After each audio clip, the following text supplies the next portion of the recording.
Então tá, rapaziada do Mundo Edu, estamos aqui hoje, professor Gilberto Valente, né? Vulgo Ederson Rosa. Vulgo Bussum. Vulgo Bussum, né? Meu nome é Ederson, tá, gente? Desculpa aí, é rateada da minha mãe, tá? Rapaziada, hoje nós estamos aqui com a nossa primeira aula ao vivo do Mundo Edu, né? Uma aula liberada aí para toda a galera que nos acompanha, a galera que segue aí nossa fanpage, crescendo cada dia mais. Em primeiro lugar, gente, acho que a gente queria agradecer a todo mundo que tem seguido a gente aí. A gente tem vários seguidores do norte ao sul do país e isso está muito bacana. E a gente começou não faz tanto o projeto, faz poucos meses, não temos um ano, temos meio ano de Mundo Edu, e isso está muito bacana, né, cara? Tá muito massa. Tá muito bom, a gente queria agradecer realmente a confiança que vocês estão depositando no nosso trabalho, no trabalho de uma equipe que é incansável para fazer com que a educação seja mais do que simplesmente aquela decoreba, aquela coisa, aquela forma que a gente está acostumado na escola. A gente é consciente de que o nosso trabalho ele é um diferencial, ele pode gerar um grande diferencial na educação, porque não é porque a educação tradicional às vezes se torna chata que a gente não pode transformar também numa questão mais divertida. Sempre lembrando, né, Bussunda, que o nosso objetivo nunca é e nunca foi substituir o professor tradicional. Nosso objetivo sempre é trabalhar junto, sempre num processo muito maior que o processo de ensino e aprendizagem. A gente não está aqui para substituir ninguém, a gente está aqui para tentar transformar um pouquinho a educação numa coisa agradável. Até porque a gente não quer que os nossos alunos de escola e de cursinho larguem as nossas escolas e os nossos cursinhos. E a gente quer que, na verdade, muitos de vocês que estão aí assistindo são nossos alunos já em sala de aula mesmo, né? E vocês estão aí assistindo, então a gente quer que possa ter esses momentos aqui em que a gente vai dar uma aula extra para vocês. Hoje, por exemplo, né, atualidades. Normalmente quem faz cursinho, quem faz escola, são os últimos conteúdos que vocês acabam enxergando, né, moçada? A gente não, vamos pegar, né, a gente vai fazer fechar com isso aqui, assunto que é bem recorrente no Enem, né, moçada? E também agora a gente vai matar duas coisas com uma caixa d'água, né? Porque a gente vai falar dos assuntos do Enem. E tem esses vestibulares de inverno, né, porque já está quase no inverno, e tem muito vestibular de norte a sul do país aí saindo antes da Copa agora, e aí, moçada, tem atualidades nos vestibulares, né, e por isso que a gente fez essa aula aqui hoje para vocês, justamente para tentar dar uma ajudada já nesses processos aí, e obviamente no Enem, porque no Enem é tudo nosso, né, rapaziada? Uma dúvida agora que surgiu, e deve ser uma dúvida deles também, o vestibular de inverno, então tem nome porque ele acontece no inverno? Normalmente. Tá. Teve uma vez que teve um vestibular de verão, mas depende do hemisfério também, né? Agora tu me confundiu. Eu sei muito pouco de geografia, mas tudo bem. Até hoje, falando nisso, pra quem não nos conhece, rapaziada, né? Esses dias eu vi um comentário no YouTube, tá lendo o roteiro do Bussum, né? Gente, nós somos formados, né, respectivamente em História e Geografia. A gente dá aula aí há um tempinho já, o Giba, 53 anos, né? Eu tenho 47, né? Tá, a gente tem um pouco menos do que isso, mas a gente dá aula... Eu bem menos do que isso, na verdade, só mentiu a minha parte. Mas gostado, aí a gente tem formação, tá? A gente tem graduação em História e Geografia, a gente dá aula e a gente não fica lendo o roteiro. Até a gente podia ter deixado um roteiro ali. Na verdade, depois que surgiu esse comentário, eu percebi que eu poderia ter dado aula em todos os vídeos até agora com o roteiro escrito. E na verdade eu perdi essa oportunidade. Agora o pessoal já sabe que não é lendo, não. Na verdade a gente tem que lembrar de muita coisa, falando agora com o vídeo diretamente. Claro que para quem está acostumado com sala de aula, como é o nosso caso, isso muda bastante. E até que a gente se adapte, obviamente, que isso leva um tempo. Hoje é a nossa primeira videoaula ao vivo para ajudar vocês a terem não todos os pontos, mas os principais tópicos para o teu vestibular, para o teu Enem sobre o mundo atual. Que massa! Olha aí, rapaziada, uma coisa que eu queria falar para vocês é o seguinte, ó. Muita gente está conhecendo o Mundo Edu, não tem. O que é o Mundo Edu, né? Até me falaram assim, mas Mundo Edu, né? Primeiro que é Edu de educação. Eu, inclusive, quando fui convidado a participar do projeto, eu pensei, quem é esse Eduardo? Eu achei que era um tal Mundo Edu de Eduardo, né? Mas, gente, o Mundo Edu de educação, que na verdade contempla todos os mundo história, mundo geografia. Agora a gente está lançando o mundo física e o mundo química e uma super novidade, moçada, fechamos ontem, né? O Gibas não sabia? Não, tô querendo saber a novidade. Que novidade? Fechamos matemática. Moçada, matemática é muito importante, muito né? E aí nós fechamos aí, semana que vem nós já estaremos anunciando o nosso professor. Aliás, o nosso colega associado ao Mundo Edu, capaz de estar nos assistindo, o professor Faust, né, está aí para somar a esse mundo, né, e moçada, o cara é fantástico, tá, e assim nós temos outros professores que estão começando agora também, o Fernando de Química, grande professor, né, e galã. Né, o nosso galã. Foi... E tem um outro, que não é o nosso galã, na verdade, é o nosso ogro, né? Ele está pela Cotas para Ogros aqui no nosso canal. E eu vou chamar aqui para dar um recadinho para vocês, o professor Vasco. Vem pra cá, Vasco. E as palmas. Galera, eu vim aí convidar vocês. Então, peraí.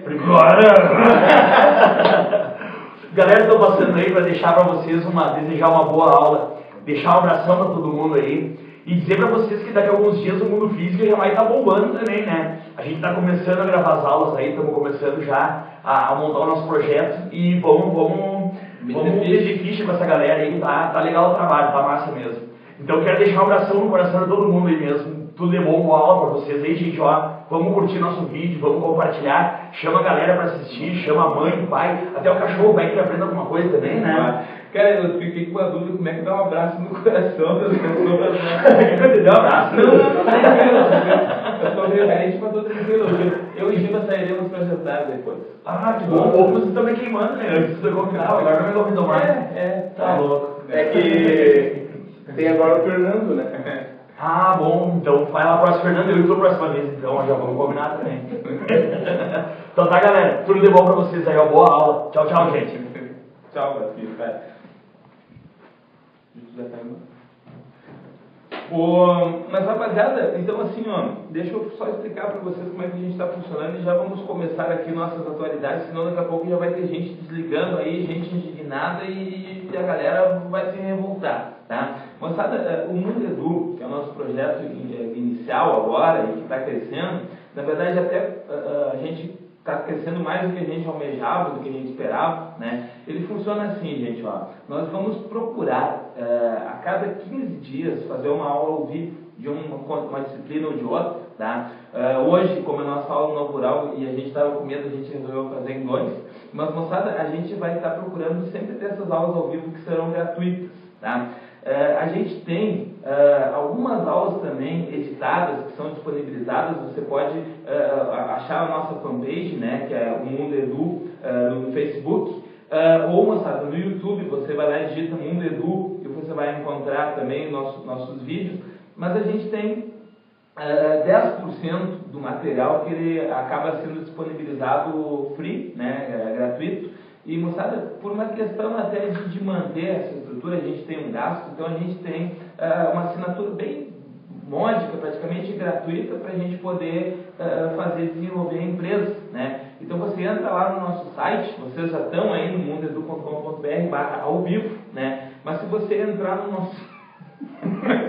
Gente, desculpa, o nosso diretor de marketing derrubou tudo. Acontece ao vivo. Já diria um grande filósofo, quem sabe fala ao vivo. Ô, meu! Mas rapaziada, eu fiquei vermelho, estou me enxergando aqui no retorno. Mas olha só, rapaziada, mas voltando a falar para vocês, então vamos lá, gente. A gente, no nosso pacote que tem atualmente todo o conteúdo de história e geografia, a gente está preparando, ainda não está todo ele 100% pronto, Você vai lá, assina, tem, além das videoaulas, tem um materialzinho em PDF com o resumo da aula, com alguns exercícios, um material em MP3 para a galera que curte aí, botar no fone de ouvido e sair, vai dar uma volta de bus, tu vai sair aí, caminhar e vai escutando as aulas de História e Geografia, né? E, moçada, e a gente agora está com essa inovação de incluir o mundo Física e o mundo Química, que os assinantes de agora, que estiverem assinando o Mundo Edu para pegar a História e Geografia, vão ganhar gratuitamente a Física e a Química.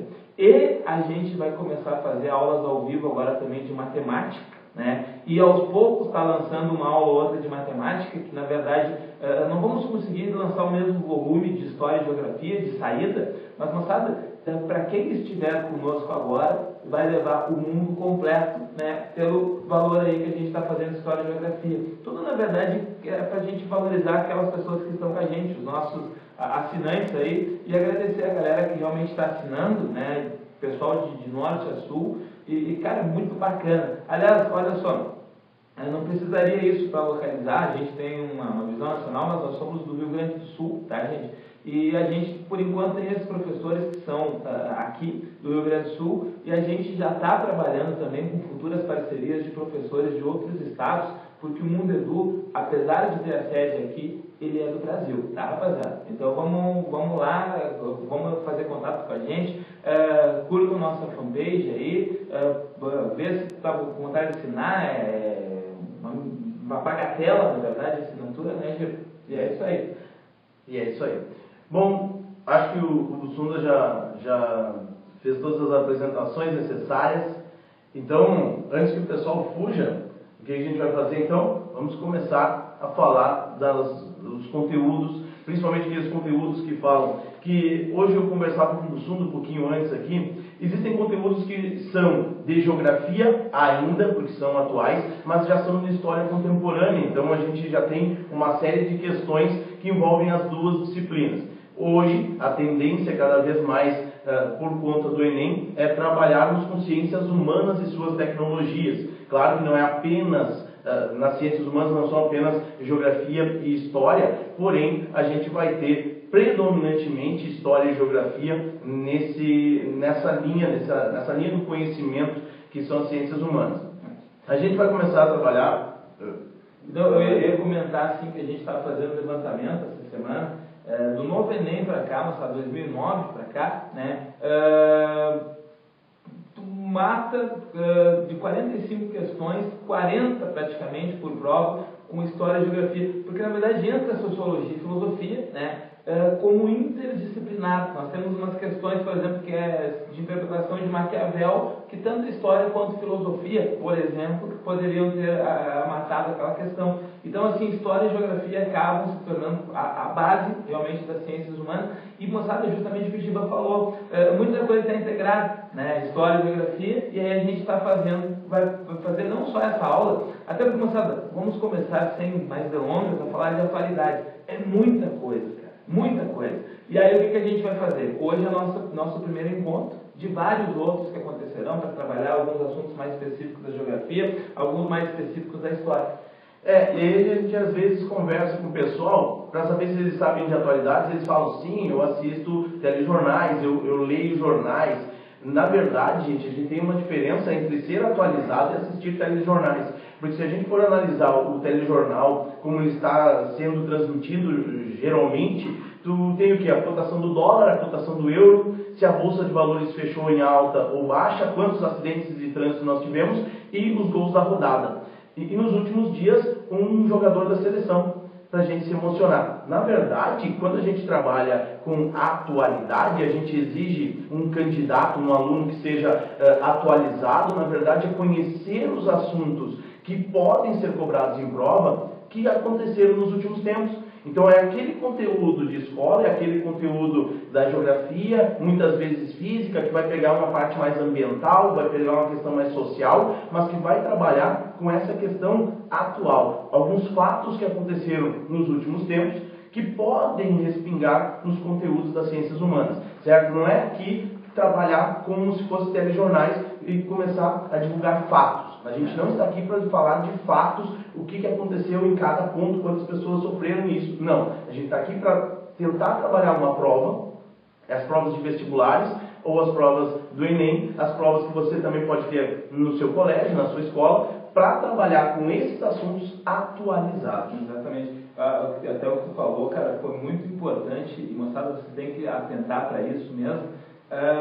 Às vezes é muita informação, nós vivemos na era da informação, a internet, redes sociais, e tem informação a todo instante, a toda hora. A gente também tem que saber filtrar isso aí, porque realmente, daqui a pouco, deu a greve dos engraxates lá não sei de que cidade. É importante, enquanto movimento social, de entender, mas, moçada, não é um tema que de repente vai ser abordado numa prova do Enem.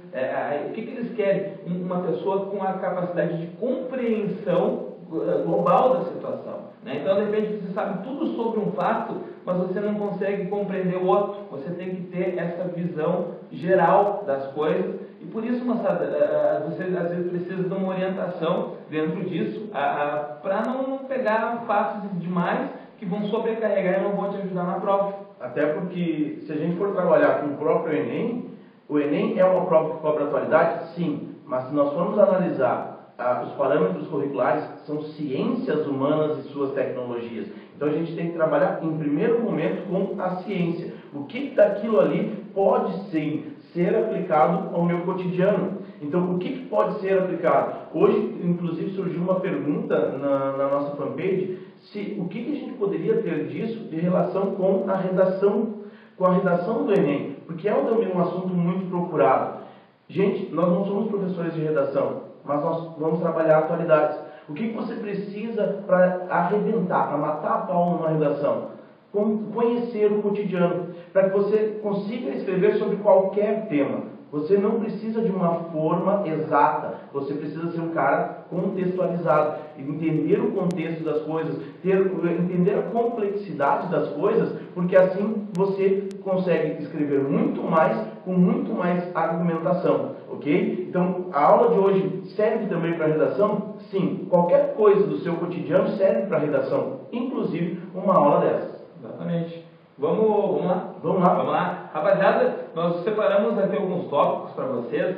Vocês podem entrar na nossa fanpage, né, do Mundo Edu, no Facebook, e pedir as dúvidas e tal, porque o Anthony, que é o nosso assessor de marketing, ele está aqui mexendo no computador, ele já juntou tudo que ele tinha derrubado ali. Ele está ali, ele vai repassar as perguntas aqui, eu estou recebendo o que ele me mandar, e daí a gente vai vendo. De repente, moçada, a gente não vai conseguir responder por uma questão de tempo tudo para vocês hoje, mas a gente vai estar depois procurando responder para vocês ou nas próximas aulas, e assuntos que vocês também queiram saber, moçada, pede lá inbox, ou pede lá no mural, ou pede do jeito que você preferir, faz contato com a gente, tá, moçada? Desde que peça. Desde que peça, né? Pede, isso é extremamente importante. importante. E falando nisso, depois tem o pessoal aqui, ó, pedindo abraço, né? Então aqui, um abraço para o Jardel, para a Rayane, a Patrícia Moura e o Wesley. Eu acho que o Wesley, eu sei quem é você, Wesley. Um grande abraço, tá? E o Anderson, que é meu amigo professor de química, um abraço para ti, Kiko. Ele parece o Kiko. Moçada, olha só, a gente separou tópicos e a gente colocou aqui, ó, nós vamos começar. Eu não sei se vocês aí têm uma visão muito boa, mas a gente colocou algumas imagens e tal aqui, ó, só para separar e moçada, para a gente fazer alguns tópicos selecionados. Começamos falando justamente de um mundo da globalização, tá? Porque, moçada, a gente vive aí um processo que é desde os anos 80, que se aumentam bastante as comunicações. Porém, tu tem que entender o seguinte, ó, para muitos historiadores, o próprio pessoal da geografia, eles dizem, a globalização começa lá no século XV, XIV, com as navegações, tá? Então, se tu for analisar, moçada, de fato, começa por ali um processo que vai envolver que é a globalização de mercado, que as trocas culturais, e a gente vai chegando num momento em que essas trocas comerciais e culturais vão se acelerando. É muito importante nesse processo todo, e mostrado o que norteia o nosso mundo, há exatamente 20 anos atrás, a internet, né? Você que tem 20 e pouquinhos anos, ou menos que isso, você nem sabia, a internet surge exatamente como algo popular em 1994. E ela ajuda essa aceleração que a gente vivencia hoje de culturas, de conhecimento e, sobretudo, de mercados. Moçada, eu até separei essa imagem aqui, ó, que a gente tem, que na verdade são empresários negociando numa grande mesa que é o mundo. Tá? É uma imagem mais ou menos até que crítica ao que a gente chama de globalização, porque existe, né, Giba, a visão, digamos, bonitinha da globalização. É globalização de cultura, globalização de informação, de conhecimento, mas ela é também um processo de globalização econômica, e que essa globalização, quando nasce lá no século XV, nas navegações, ela é uma globalização impositiva, né? São os portugueses, por exemplo, que chegam na América e passam por cima da cultura indígena, esquecem das culturas diferentes. São depois, lá no século XIX, os europeus que ocupam África, que ocupam Ásia, dentro da expansão imperialista, e que passam de novo por cima da cultura dos povos que eles consideravam, abre aspas, inferiores, porque na concepção deles era. Então, moçada, a gente, de certa maneira, vem com uma expansão desse processo todo, que se acelera aqui no final dos anos 80. Né? Moçada, dentro desse contexto, é importante a gente fazer o seguinte destaque que eu coloquei aqui, ó, que ajuda. Isso aqui é uma imagem da queda do Muro de Berlim. Tá? Existia, digamos assim, uma divisão de mundo em dois lados, né? O mundo bipolar, né, Giba? O mundo capitalista e o mundo socialista, representado sobretudo pela União Soviética. De repente você vai dizer, mas existem países, a Coreia do Norte, existe Cuba. São países, não sabe, que numa escala global não conseguem se colocar com representatividade. Ou se tu for pegar uma China, a China hoje é difícil você dizer que ela tem realmente um socialismo, ela tem aquela coisa híbrida que alguns chamam de socialismo de mercado, né? Um governo socialista com abertura das zonas econômicas especiais. Então, moçada, a queda da União Soviética, né, que a gente simboliza muito pela queda do Muro de Berlim em 89, a União Soviética caindo em 91, ela simboliza uma espécie de vitória do capitalismo, entre aspas. Né? Nós temos, inclusive, um livro lançado nos Estados Unidos pelo filósofo Francis Fukuyama, nos anos 90, que chama O Fim da História e o Último Homem, onde que ele afirma, né, ele é um pensador liberal, obviamente, defensor das ideias capitalistas, e ele afirma que o capitalismo venceu. E, moçada, ele não está de todo errado, porque o capitalismo ele vai se tornar hegemônico. E esse processo que a gente chama atualmente de globalização, ele é uma espécie de imposição hegemônica do capitalismo. Né? E um capitalismo que, enquanto a União Soviética vinha em crise, ele era um capitalismo que vinha se reestruturando desde os anos 80 com as ideias neoliberais. Né?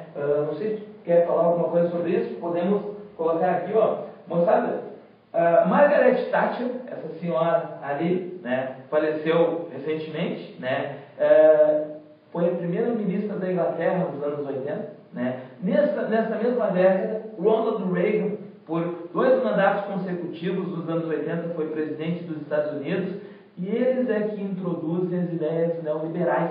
Né. O neoliberalismo, Giba, falo certo se eu falar o Estado mínimo, uma redução da participação do Estado na economia e, com isso, uma abertura à livre concorrência, segundo os grandes defensores, uma redução da força do Estado, através, muitas vezes, de privatizações, porém, com perdas de uma série de serviços sociais, uma série de serviços básicos que antes, até então, eram feitos pelo Estado ou prestados pelo Estado. E quando a gente começa a entender esse processo, a gente começa a entender que, embora muita gente tenha ganho com o processo de neoliberalismo, muita gente também perdeu com esse processo, porque também tu tem uma série de alterações, e essas alterações vão bater sobretudo nas populações mais pobres dos países mais pobres. Se a gente for analisar, moçada, e esse é um ponto interessante, tá? Não estamos até culpando nenhum governo nem outro. O Brasil, nos anos 90, até por muita pressão da FMI mesmo, adotou ideias neoliberais. Chegamos a ser a 8ª desigualdade mundial. Tá? Então, existe esse contraponto. Dinamizam os mercados, mas, ao mesmo tempo, a área social ela parece ficar prejudicada dentro de uma lógica, ou pelo menos, né, rapaziada, dentro de uma determinada lógica de análise. Não estamos aqui dizendo o que é certo, o que é errado. Estamos falando o que alguns pensadores, né, contemporâneos eles falam, pensam sobre esse processo todo. E, moçada, existe essa coisa que ela é interessante mesmo, porque assim, a gente tem um processo agora não existe mais a ameaça soviética, digamos assim, não existe mais do que o capitalismo ter medo. Aliás, esse é um texto clássico de Eric Hobsbawm, de 1993. Havia 2 anos que tinha caído a União Soviética, e Eric Hobsbawm, grande historiador do século XX, escreve um texto chamado Adeus a Tudo Aquilo. E ele fala, o capitalismo não tem mais medo de nada, ele não tem o que temer. Só que o Hobsbawm também é muito interessante, ele é quase profético ou não, porque ele afirma assim, que existem algumas coisas que vão ficar evidentes no século XXI. Ele falou assim, o capitalismo não tem mais medo, ele vai avançar. A legislação trabalhista tende a encolher. E rapaziada, de fato, a gente tem visto algumas medidas aí que levam ao enxugamento da legislação trabalhista. Se a gente pegar, por exemplo, aqui no Brasil, a gente já viu até propostas no Congresso Nacional de fim do 13º salário, né? Até por uma questão que você pode encontrar na tua prova, falando que ou o país se adapta ou as empresas fogem. E você começa a ter essa evasão caracterizada pelo desenvolvimento tecnológico dos transportes e das telecomunicações. Você tem a fuga de empresas, por exemplo, muitas empresas dos Estados Unidos vão produzir no México, e o México, se tivesse muita lei trabalhista, essas empresas ameaçavam ir para a China. Então, ou você derruba esses direitos trabalhistas em detrimento de uma população, mas em favor de um aumento do PIB, de um aumento da população, um aumento da economia, você acaba tendo ou você faz isso ou você perde investimentos, porque hoje é muito mais barato produzir no país de mão de obra barata e gastar com transporte, poluir uma outra atmosfera, ferir os direitos humanos e os direitos trabalhistas em outro lugar. E uma questão que o Bussunda falava anteriormente, questão cultural da globalização, muitas vezes algumas pessoas trabalham com a ideia que a globalização é um processo de homogeneização cultural com o objetivo de reduzir as diferenças. Na verdade, é um processo de imposição de hábitos, uma imposição de um costume, mas que na verdade a gente vai caracterizar desde o início, essa imposição desde o início do século XX, como o American Way of Life, né, o modo americano de vida, que vai se consolidar com essa hegemonia do capitalismo. E a gente tem que entender que hoje você não é um professor, um estudante, um médico, um engenheiro, você é um consumidor. E no capitalismo você vale pelo quanto você consome. Essa talvez seja a grande diferença. Eu posso mexer na questão cultural, mas é para torná-lo um grande consumidor. Olha só, Gilberto, até dentro do que está falando, isso aqui vem pergunta aqui da galera que está nos acompanhando. Galera, vão mandando pergunta. Até vou pedir para o Anthony depois coloca o nome de quem? Do Pedro. Pedro. O Pedro é de onde? Pedro Castelão Pereira. Pedro Castelão Pereira, de Santa Maria, no Rio Grande do Sul. Eu conheço esse rapaz. Só você pode conhecer o Wesley. Não, Pedro, beijo para você.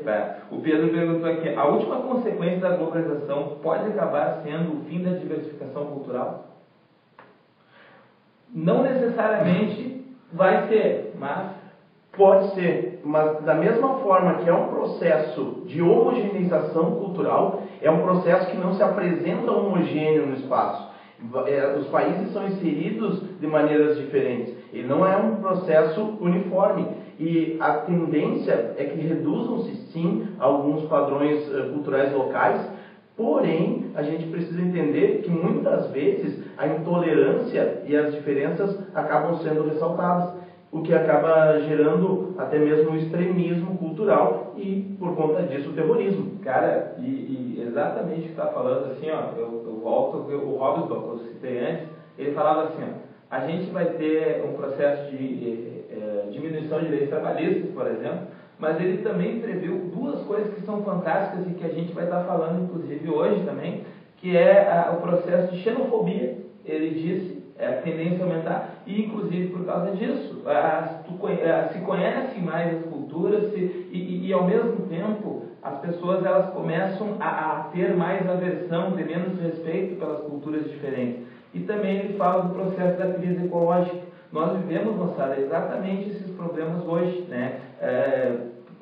A gente vê bastante na Europa, até um tópico que a gente vai ressaltar daqui a pouquinho, xenofobia acontecendo, né? Recentemente os partidos de extrema direita e tendências neonazistas, eles estão assumindo várias posições no Parlamento Europeu, e a gente, moçada, observa também essa crise ecológica, né? O processo que vem vindo de alguns tempos aí de aquecimento global e coisas assim. Então a gente vive um mundo, moçada, que está em uma transformação dentro justamente desse processo de implantação de ideias de abertura econômica, de diversificação, de contato das diversidades culturais, e a gente não sabe exatamente, até acho que, voltando à pergunta do Pedro, no que isso vai desandar. Mas, de fato, uma coisa eu concordo com a pergunta do Pedro, que eu acho que sim, existe uma tendência para alguma homogeneização cultural, porque, observe, eu e o professor Giba aqui, estamos vestidos de norte-americanos, né? Camisetas modelo t-shirt, né? Calça jeans, né? Boné. Então, o Giba sem cabelo. E tu? Eu com boné, eu fico sem cabelo. Mas é uma questão importante que o Pedro levantou, porque a tendência é essa. Se isso vai acontecer, só o futuro vai nos mostrar, mas na verdade a tendência é tornar a sociedade de consumo uma sociedade global. Porém, a gente tem que lembrar que hoje alguns países estão totalmente inseridos no processo de globalização, que são os países centrais ou desenvolvidos. Os países emergentes são as novas fronteiras do processo de globalização. Alguns já consomem, outros não, são países de grandes contrastes socioeconômicos.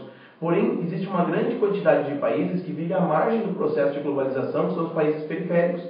E esses países ainda vão demorar a entrar, até por conta de que os Estados Unidos, o grande líder do capitalismo, já aprendeu com a questão da crise de 29, é que não dá para ter uma nova crise uma crise de superprodução. Você tem que produzir e ter mercados. Consumo em massa é importante. Você tem produção em massa se tiver consumo em massa. E por conta disso, no pós-Segunda Guerra Mundial, a gente percebe que os Estados Unidos, à medida que a Europa vai se reconstruindo, os Estados Unidos aos poucos vão adicionando novos mercados. Muito por conta de financiamentos, como a Revolução Verde, os insumos agrícolas, a transferência de empresas fordistas para os países subdesenvolvidos, apoios econômicos, muitas vezes parcerias políticas com o objetivo de aumentar os seus mercados. À medida que alguns mercados vão se saturando, vão criando-se novos mercados. E esse é um processo bastante longo, se a gente considerar que aproximadamente 150 países ainda estão à margem do processo de globalização. Olha só, já que a gente está falando de neoliberalismo, Giba, a Mariana Ramalho, né, ela pediu aqui, pode dar o conceito de neoliberalismo de novo?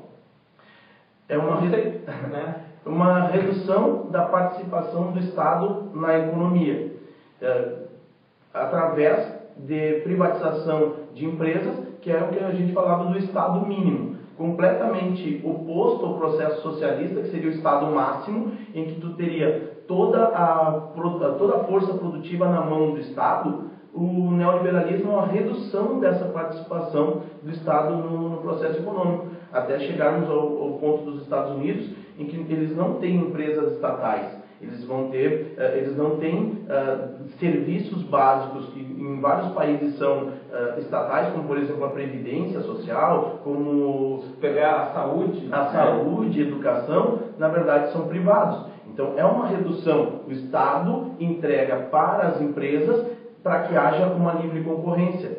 Então você tem basicamente uma redução da participação do Estado na economia até chegarmos ao Estado mínimo. Cara, e dentro ainda do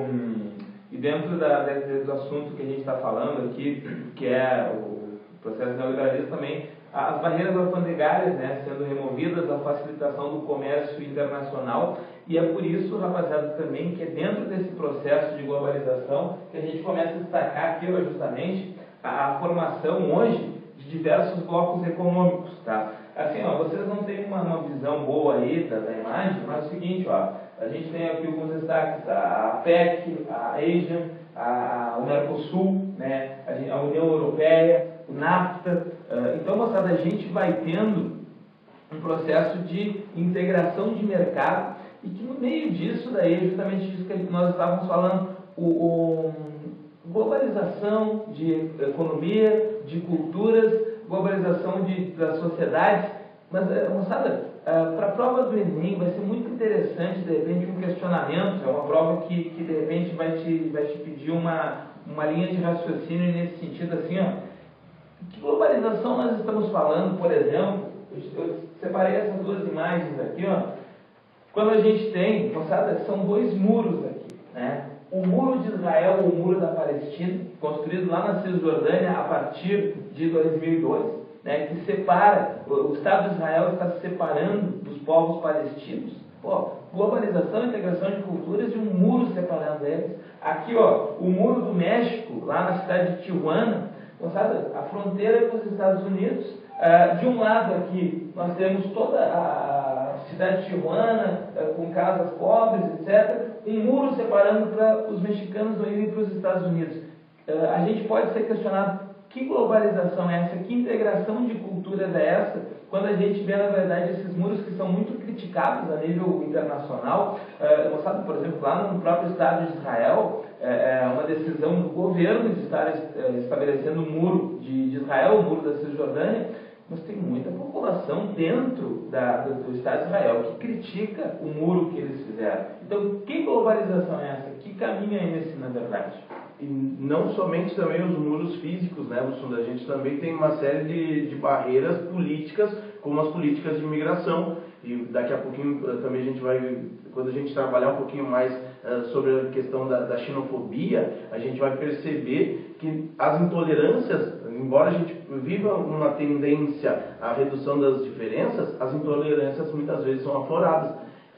Tanto do lado que, como o Bussunda falou, tanto do lado da Palestina quanto do lado de Israel, existem pessoas contrárias. Da mesma forma que existe a intolerância de quem acaba migrando para um país e sofrendo, muitas vezes com um processo de xenofobia, mas existe o cara que vê o imigrante como uma ameaça ao seu posto de trabalho. A gente tem que ter muito cuidado com isso, porque depende muito de como a banca da tua prova vai trabalhar. Então, a gente pode dizer que é um processo de redução das diferenças.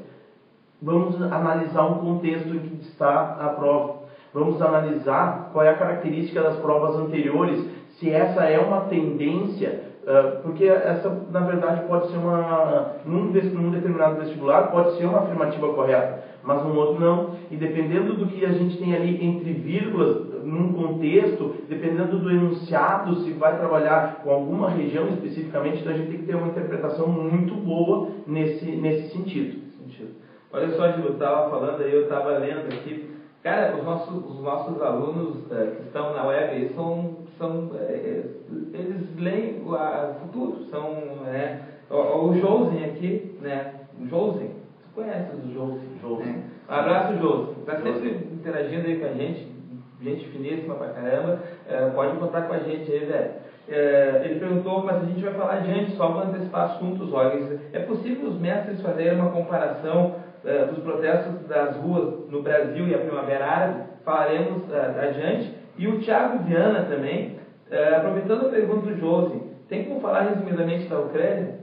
Né? A gente conversou agora à tarde e a gente estava separando esses tópicos que a gente realmente acha muito importantes. E você, só de fazer essas perguntas, estão no caminho certo, tá, rapaziada? Só de ver isso aí. Olha só, mas o tópico que a gente começa, que daqui a pouco a gente vai descambar para a Primavera Árabe, moçada, é o Oriente Médio, tá? Então, assim, ó, um dos pontos aí de conflito hoje desse mundo, né, que é um mundo que se integra, mas ao mesmo tempo tem esses problemas de nacionalismo, essas rivalidades, é o Oriente Médio, tá, rapaziada? Uma região que é conflituosa, na verdade, desde a antiguidade. Se a gente for analisar o que é hoje, por exemplo, o Iraque, né? Foi a Mesopotâmia, povos que invadem, disputa pelo Tigre e Eufrates, briga de assírios, caldeus, amonitas, e essa região, sabe, é conflituosa historicamente. Na Idade Média, veio o Império Árabe Muçulmano, toma conta, existem muitas brigas entre bizantinos e muçulmanos.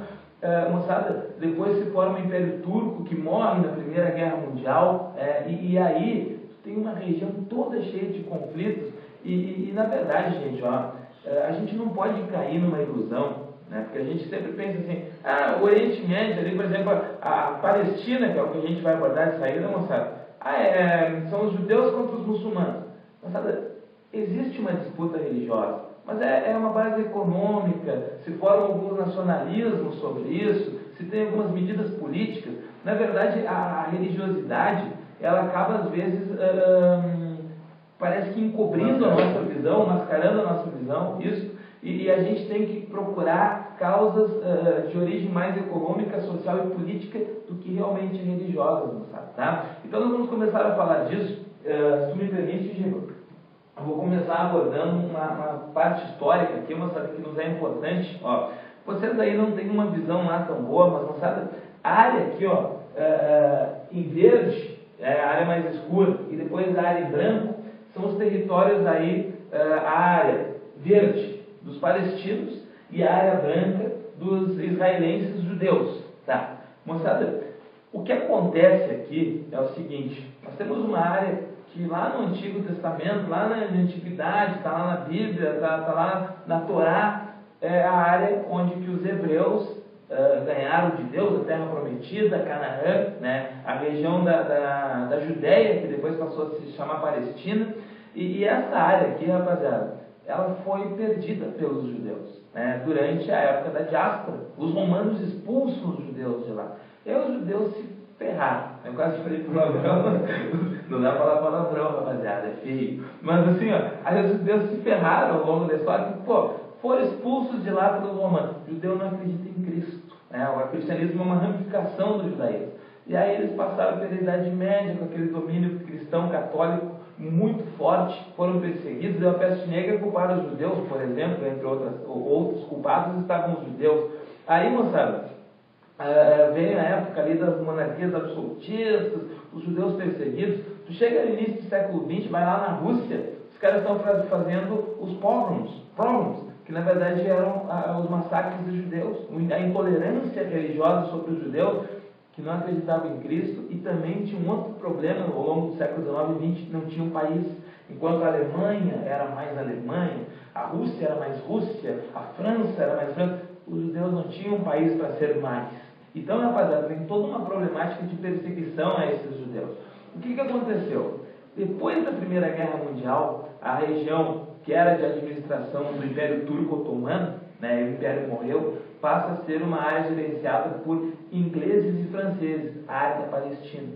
Muitos judeus que viviam na Inglaterra começaram a comprar terras dentro, aqui, moçada, dessa área, desse primeiro mapa. Claro, observe, a área escura aqui que você está vendo é dos palestinos, mas você já pode ver aí, moçada, uns pontinhos brancos, que são os judeus que começam a retornar aos poucos para aquela região. Este mapa aqui, na verdade é de 1946, após a Segunda Guerra Mundial. Mas, rapaziada, o que rola na verdade é que os judeus também foram perseguidos pelo Hitler, 6 milhões de judeus mortos, Holocausto, uma comoção internacional, e a ONU, criada em 1945, cria um plano de partilha sobre a região da Palestina. Este segundo mapa que tu tem aqui, daí tu vê várias áreas verdes que são os palestinos, mas já mais da metade aqui de áreas brancas que são os judeus, né, que estão querendo formar o Estado de Israel. Essa era a proposta da ONU.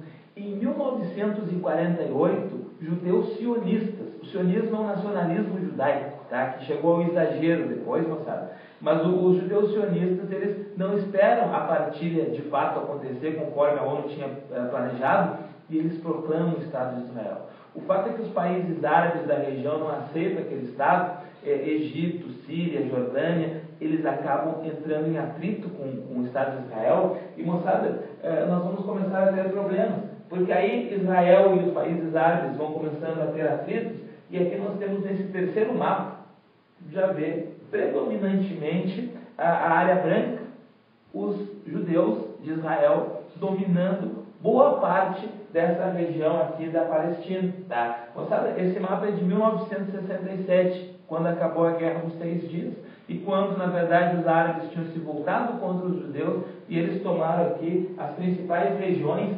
deixando os árabes palestinos restritos às regiões da Cisjordânia, faixa de Gaza e pouca coisa. Se você for ver, moçada, os atritos desde lá continuam. Tá? Depois teve a Guerra do Yom Kippur, 73, depois nós começamos a ter a reação nos anos 80, as intifadas, que são os povos palestinos ali atacando a Guerra das Pedras, atacando os judeus, e aí, gente, nós temos brigas. Esse último mapa é de 2010. Na verdade, moçada, a inversão quase total de cores com o mapa de 1946. Agora, os judeus de Israel têm quase toda a região, existindo acampamentos de árabes palestinos aqui dentro desse território israelense. Então, moçada, veio um avanço dos judeus. E aí aquele muro que a gente mostrou antes, que é o muro da Cisjordânia, que fica por aqui para separar os judeus dos árabes palestinos. Então nós temos realmente um processo em que os judeus eles foram tomando o Estado. Até eu estou talvez incorrendo em erro, os judeus. O Estado de Israel, né, ele foi tomando territórios dos palestinos. Surge nos anos 90, sob a liderança de Yasser Arafat, a Autoridade Nacional Palestina, que reivindica e consegue uma cadeira junto à ONU para que surja o Estado Nacional Palestino, e que não surgiu. E, moçada, esse é um problema que, na verdade, a gente tem, que vai se estender ainda e não se tem uma resolução visível a curto prazo ou a médio prazo. É um problemão que nós temos. E aí a gente entende também um pouco, muitos grupos, né, Giba, que formam guerrilhas, que querem expulsar os israelitas de lá, os judeus, e aí surgem guerrilhas, aparece uma Al-Qaeda da vida, que já tem ódio dos Estados Unidos, aparecem grupos fundamentalistas. Moçada, é muito importante essa definição, os grupos fundamentalistas, aqueles que seguem ao pé da letra alguns mandamentos religiosos, e aí aparecem os jihadistas, né, dentro do lado islâmico, que são os caras que querem fazer a Guerra Santa, querem expulsar a todo preço os infiéis de lá, os que não são muçulmanos, e que eles sentem como se eles estivessem tomando os territórios dos muçulmanos. E aí, moçada, existe uma briga sem tamanho, uma briga que não tem uma previsão de fim. Mas, Giba, não é uma briga de religião efetivamente. Não é uma briga, não é efetivamente. A gente tem grupos extremistas religiosos que dizem essa terra é nossa, e os dois lados dizem a mesma coisa e não aceitam a divisão como ela é proposta. Mas a gente tem que entender também que os próprios palestinos, nem todos os palestinos estão coesos numa mesma causa. Existem palestinos que são a favor de uma divisão, e existem palestinos que são a favor de um Estado palestino e a destruição do Estado de Israel. Porque se a gente for analisar os principais grupos palestinos, que são o Al-Fatah, que é o partido do Yasser Arafat, ele é um partido que aceita a existência de Israel, ele aceita a existência do Estado de Israel, e ele aceita uma proposta semelhante à de 1967. Ou seja, o Fatah, ou Al-Fatah, ele aceita ficarem essas duas partes verdes como o território dos palestinos. Criar ali um Estado palestino convivendo com o Estado de Israel. Na Cisjordânia e na faixa de Gaza. Em compensação, existe o Hamas, que é um grupo que defende duas coisas: a criação de um Estado palestino e a luta contra Israel. Eles não aceitam a existência do Estado de Israel. E com isso, a gente percebe que existe aí uma cisão entre os dois lados palestinos, os dois principais lados palestinos. Ultimamente, e se a gente for analisar de 2006 para cá, Porque a partir de 2002, 2004, quando a gente tem as transformações, a morte do Yasser Arafat, a gente tem os palestinos soltos nesses dois grandes grupos. E aí a gente percebe que a Autoridade Nacional Palestina passa a ser controlada pelo Fatah e o parlamento palestino controlado pelo Hamas. O Hamas, como luta pela destruição do Estado de Israel, é considerado por Estados Unidos, Israel, União Europeia e ONU como um grupo terrorista. E esses países e a ONU não aceitam negociar com terroristas.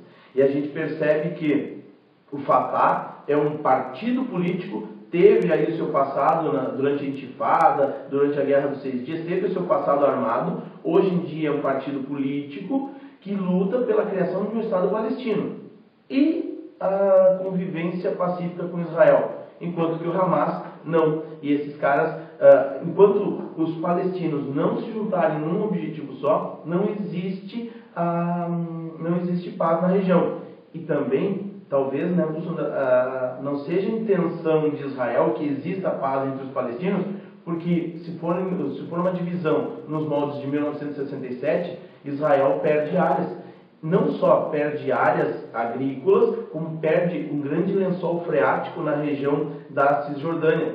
Que é justamente onde que eles estão fazendo o muro. E aí você se engana, né, criatura, quando a gente pensa que o processo é puramente religioso. Você tem um pano de fundo religioso, porém, um Estado muito pequeno, o Estado de Israel com os territórios palestinos é realmente muito pequeno, extremamente importante na história, desde as cruzadas, desde o grande entreporto que se deu ali no comércio da antiguidade, e a gente tem que começar a analisar que hoje Israel talvez não queira a divisão, e talvez o próprio Estado de Israel incentive a cisão entre os palestinos.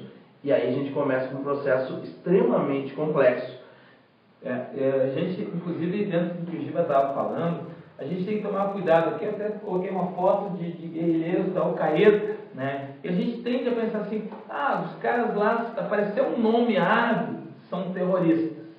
Fatah, por exemplo, é um partido, né? Então, moçada, a gente tem que entender, mas a gente também, obviamente, entende que como não existe para os palestinos uma organização efetiva de um Estado, a tendência é essa fragmentação, essas disputas entre grupos, e, moçada, realmente esses grupos aí, eles não conseguem chegar a um consenso, e muitos deles partem para a luta armada, efetivamente. Só que daí a gente também tem uma análise a fazer sobre o terrorismo, né, que entrou muito em evidência a nível global pós 11 de setembro de 2001, o atentado das Torres Gêmeas.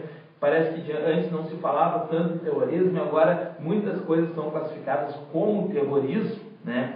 E moçada, o que acontece na verdade é que sim, tu pode analisar que muitos grupos do Oriente Médio são grupos terroristas, mas também existe uma análise feita por historiadores, por pensadores mais críticos, que dizem que os povos palestinos e alguns árabes fazem terrorismo. E o que faz Israel? O terrorismo de Estado, né? Porque, os próprios Estados Unidos também, porque não deixa de ser um terrorismo de Estado. Porque o que é terrorismo? Por definição, se você procurar o que é terrorismo, atitudes que ferem os direitos humanos, e a gente sabe que muitas vezes nas guerras não são levados em conta os direitos humanos, é a utilização de força, utilização de armas em prol de um objetivo. Só que quando é do Estado, passa a ser um terrorismo oficial, passa a ser um ato de guerra, um ato de exército? Talvez não. Então a gente tem que ter esse cuidado bastante grande. Uma outra coisa, né, Bussuna? Em algumas provas se cobram alguns outros grupos. Não confunde os grupos. Nem todos os grupos são terroristas, como o Bussunda disse, e nem todos os grupos são palestinos. A gente tem, por exemplo, grupos no Egito que são contrários ao Estado de Israel. Nós temos grupos no Líbano, no sul do Líbano, o grupo Hezbollah. Hezbollah, que é muito famoso, é um grupo libanês que vive atacando o Estado de Israel. Mas, moçada, são povos árabes, e não necessariamente palestinos, contra a presença de Israel. E aí a gente tem que também entender qual é o papel das grandes potências na região. Por que os Estados Unidos apoiam o Estado de Israel? Porque se a gente for considerar todo o processo de formação do Estado de Israel, nós temos ali uma ilha ocidental no Oriente Médio. Uma ilha ocidental, ou seja, um polo de cultura ocidental, de uma cultura próxima dos Estados Unidos. Muitos desses caras que povoaram eram judeus, como o Sunda disse, que viviam na Europa, que viviam nos Estados Unidos, que viviam em sociedades industriais, então acumulavam dinheiro, iam lá e compravam terras baratas nos vales férteis. E esses caras chegam lá e eles representam um apoio à cultura americana, à cultura ocidental, numa região que é bastante difícil de entrar. E sem falar que é uma região riquíssima em petróleo. Mas cuidado, em nenhum momento o conflito entre Israel e Palestina pode citar petróleo. A região não tem petróleo, ela pode citar água. Porém, o Oriente Médio é uma região rica em petróleo. E é bom para os Estados Unidos terem um apoio, terem ali um Estado amigo numa região que tem a grande reserva mundial de petróleo. Inclusive, dentro disso, Giba, a gente observar sempre numa prova, a tendência é Estados Unidos apoiar Israel. Tá? Então, gente, os Estados Unidos, justamente como o Gil falou, ele parece utilizar Israel como o seu aliado ou até como um fator de instabilidade para evitar uma possível união dos povos árabes, que, moçada, já foi tentado. Já tivemos lideranças árabes nos anos 50, como, por exemplo, é o caso do presidente Nasser, do Egito, né, que era uma grande liderança do mundo árabe, acabou sendo assassinado, mas existiram possibilidades de um pan-arabismo, de uma união desses povos aí. Inclusive, vem aqui ao encontro do que o Vinícius Lima, que está nos assistindo aqui, ó, que perguntou: a maioria dos estados do Oriente Médio surgiram sob influência do imperialismo? Vinícius, na verdade, a maioria deles, tu nem usa influência do imperialismo, tu usa como influência da expansão do Império Árabe muçulmano, e que depois eles sofrem alguma penetração imperialista, mas vão se desvinculando aos poucos depois da Segunda Guerra Mundial. E aí é que começa dessa desvinculação da dominação imperialista, sobretudo inglesa e francesa, que pega no norte da África e no Oriente Médio. Esses países eles vão de novo tendo autonomia, tá? Mas de uma coisa que já vinha de antes. Eles não surgem como alguns outros estados, mais para a África subsaariana, que eles aparecem muita formação deles dentro da lógica imperialista. Eles aparecem antes e vão se desvencilhando depois do imperialismo. Tá? Giba, só um instante aqui, ó. A gente está com uma promoção aqui, a direção liberou aqui para a gente sortear coisas, né? Vamos sortear... Vamos sortear o professor Vasco. Vamos sortear o professor Vasco, né? Não, eu acho que não vai ter muita adesão.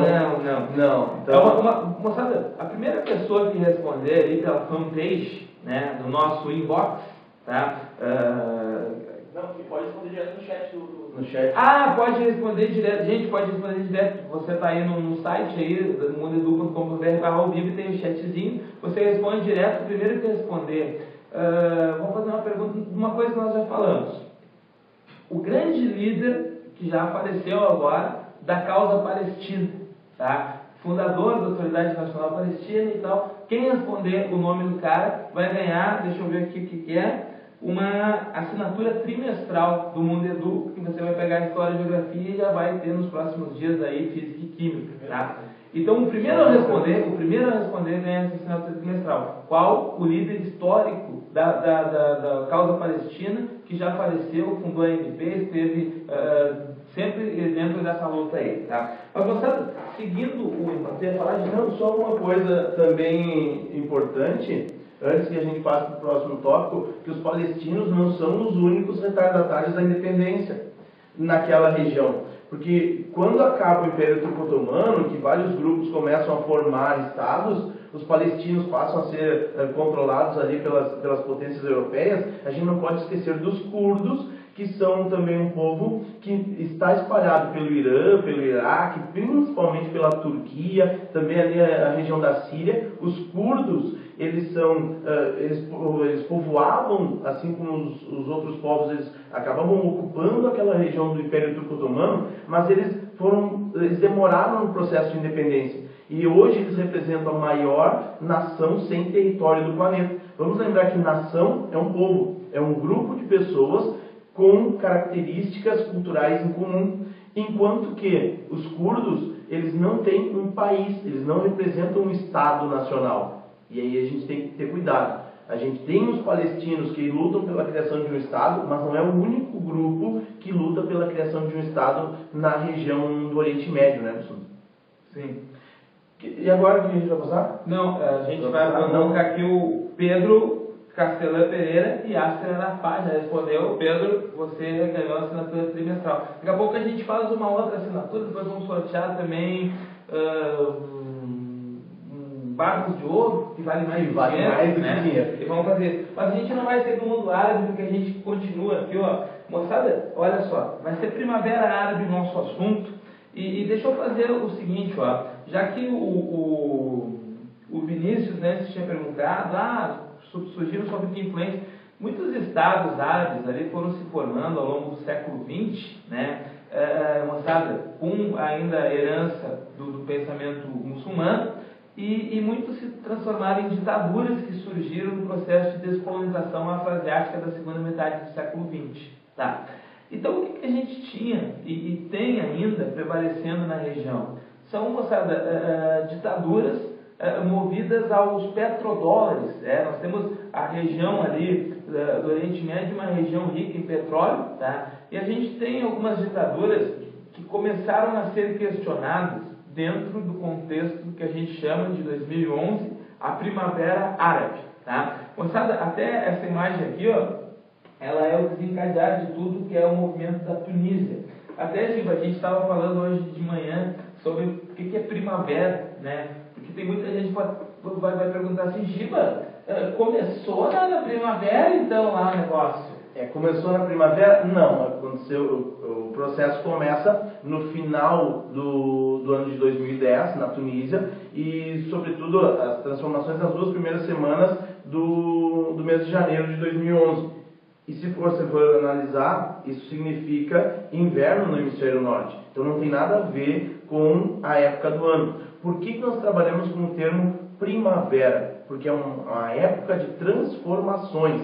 É uma época de transformação da vida naquele local. E inclusive uma questão que a gente percebe e que alguns, inclusive, em relação aos protestos no Brasil, começavam a fazer comparações, a primavera brasileira, outros com a tal primavera ucraniana. Isso não pegou, esses nomes não pegaram tanto, mas a gente tem outras primaveras. A primavera árabe não é a primeira, não. A gente, rapaziada, até em termos bem práticos de vestibular, Enem, o que acontece é o seguinte, ó, nós temos mostrado o nome primavera, revoltas em prol de liberdade. Tá? Então, nós podemos pegar, por exemplo, Primavera dos Povos, 1848, né? Movimentos liberais que derrubam alguns reis dentro da Europa, movimento também nacionalista dentro da Alemanha e da Itália, em sua gênese, sua formação de estados nacionais. A gente vai ter depois a Primavera de Praga, nos anos 60, a Hungria tentando se desvencilhar da União Soviética, né, que formou um bloco de países ali e começou a contestar justamente a falta de liberdade. Em 74 nós vamos ter a Revolução dos Cravos em Portugal, que também remete a Flores, né, que a gente comentava justamente sobre isso, que é o questionamento ao salazarismo, a ditadura de inspiração fascista que tinha surgido ainda no pré-Segunda Guerra Mundial. Então, moçada, a tendência, o nome primavera é a luta por liberdade. Deixa eu até, Giba, pontuar a Primavera Árabe, e daí tu acrescenta ou discorda de mim. A Primavera Árabe, estava fazendo uma análise mais geral, ela poderia ser pautada por movimentos que estão vinculados a 3 coisas. Tá? A crise econômica, com falta de emprego na região onde é que aconteceu a Primavera Árabe, que é o norte da África e o Oriente Médio, né? A grande concentração de riqueza, né, são áreas assim, onde que, na maioria dos casos, prevalece realmente aquilo que a gente falou, os petrodólares, mas existe uma grande disparidade, né, e a luta contra ditaduras, né, são governos ditatoriais e uma coisa fantástica que acontece, moçada, que é até um rapaz perguntou aqui, eu esqueci o nome, o que a gente dá para comparar com o Brasil? São revoltas montadas via redes sociais, basicamente. Moçada, seria a revolução, alguns sociólogos já usam esse nome, a revolução 2.0, as novas mídias, né, que são as mídias de internet que permitem isso. A mídia tradicional nunca vai promover uma revolta, né? Você não vai ver hoje no Jornal Nacional o William Bonner dizendo, olha gente, nós vamos fazer hoje um protesto contra o governo. Caiu a casa. Caiu a casa. Não, a mídia tradicional, ela noticia, ela até se coloca muitas vezes como conservadora, né? Fala mal dos movimentos. São as mídias sociais, a internet, a Revolução 2.0, que mexem, moçada, aí na própria Ucrânia, vai mexer na Primavera Árabe, vai mexer no Brasil, na Venezuela, que tem hoje movimentos. E o tempo todo a gente fala daquilo que foi o primeiro tópico, globalização. Gente, evolução das telecomunicações. E essa evolução que a gente na geografia vai chamar dos fluxos e dos fixos, porque são os fluxos de informações, pessoas e capitais através de uma evolução de uma infraestrutura que são as estruturas fixas. Então cuidado, porque você pode ter essa noção de fluxos e fixos e hoje você vai dizer assim, mas professor, até na África, rede social, tem Facebook no Egito. Tem, gente, tem. Hoje a gente tem um processo global. Esse processo, claro, que nem todas as pessoas do Egito, nem todas as pessoas da África têm acesso, porém os países já têm esse acesso. Deve ter alguém do Egito assistindo, um abraço pessoal do Egito tá aí assistindo via internet, a gente, né? Alunos, inclusive, se tiver alguém aí, que esteja se preparando e conseguir comprovar que está se preparando, assistindo Mundo Edu na África, para a Universidade Federal do Cairo, ganha uma assinatura para sempre. Gente, se alguém mandar, se alguém do Oriente Médio nos mandar mensagem, eu não entendo aqueles caracteres arábicos, então tenta botar no Google Tradutor lá e manda em português, né? Então, daí, cara, eu tenho dificuldade. Aliás, aqui eu estou com dificuldade de saber o seguinte, eu separei esse maldito mapa aqui, tudo em caractere árabe. Aonde aconteceu a primavera, está tudo aqui em árabe, eu não entendo. E agora? Eu não entendo, mas eu entendo de mapa, gente. E aí o que a gente entende de mapa? A gente está acostumado a pensar que os povos árabes estão no Oriente Médio. Cuidado, porque quando nasce a Primavera Árabe, ela nasce na Tunísia, como o Bussunda falou, e ela não nasce para ser um levante em 10 países, um levante popular contra 10 ditaduras no norte da África e no Oriente Médio. Ela nasce para derrubar a ditadura na Tunísia, que já durava 23 anos, a ditadura do presidente Zine Ben Ali. Cuidado com esse cara. A Tunísia, gente, é esse paizinho aqui, pequenininho, aqui no norte da África, um país mediterrâneo.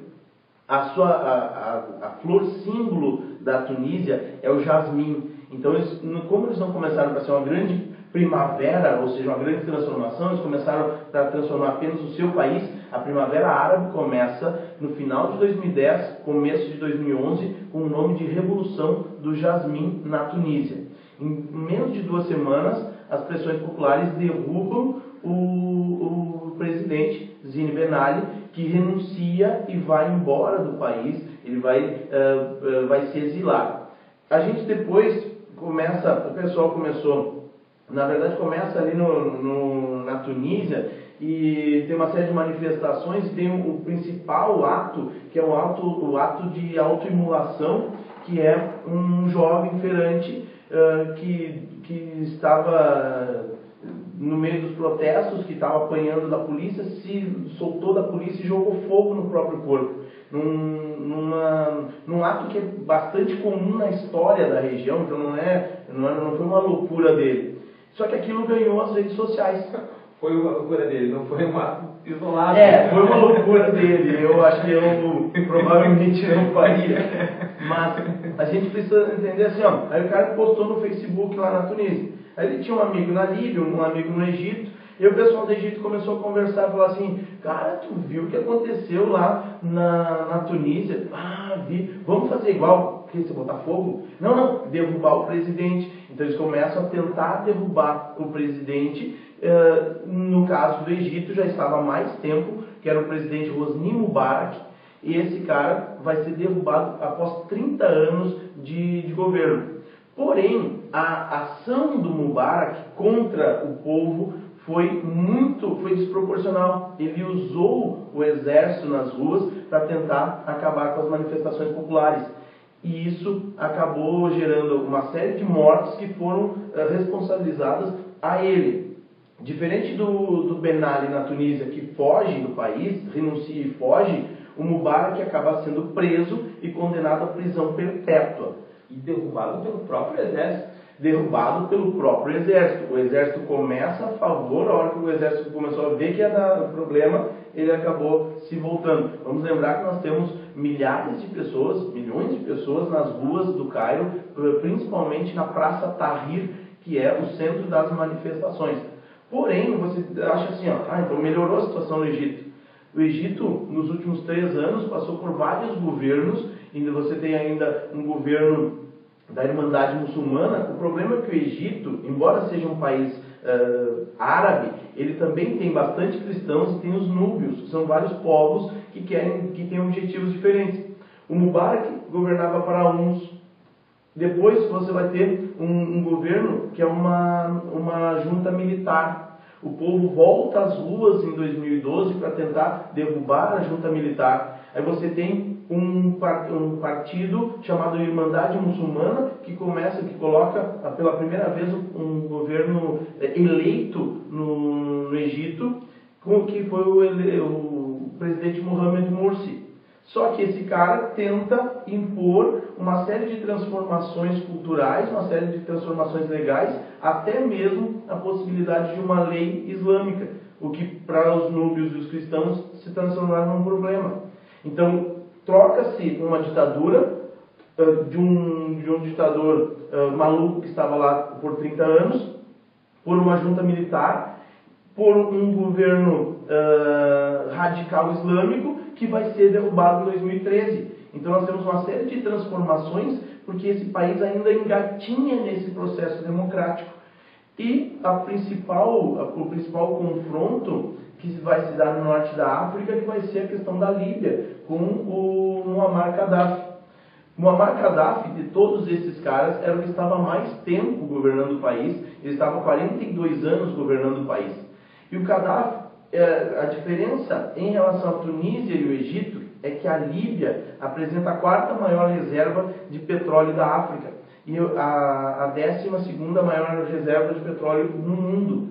As potências internacionais olharam os protestos na Tunísia, olharam os protestos no Egito, mas atuaram de verdade foi na Líbia. Porque um conflito forte numa região de muito petróleo altera o valor do barril do petróleo no mundo. E com isso as potências entraram. Os Estados Unidos e a França criaram, apoiados na verdade pelo Conselho de Segurança da ONU, uma zona de exclusão do espaço aéreo. Cuidado, eles não invadiram o país, mas ao isolarem o espaço aéreo da Líbia, facilitou a entrada dos manifestantes, dos rebeldes que tomam Trípoli. A diferença também é que no caso da Líbia, as manifestações não começaram na capital. Trípoli, que é a capital, era uma grande região pró-Gaddafi. Elas começam na região mais ao leste e começam a chegar a Trípoli aos poucos.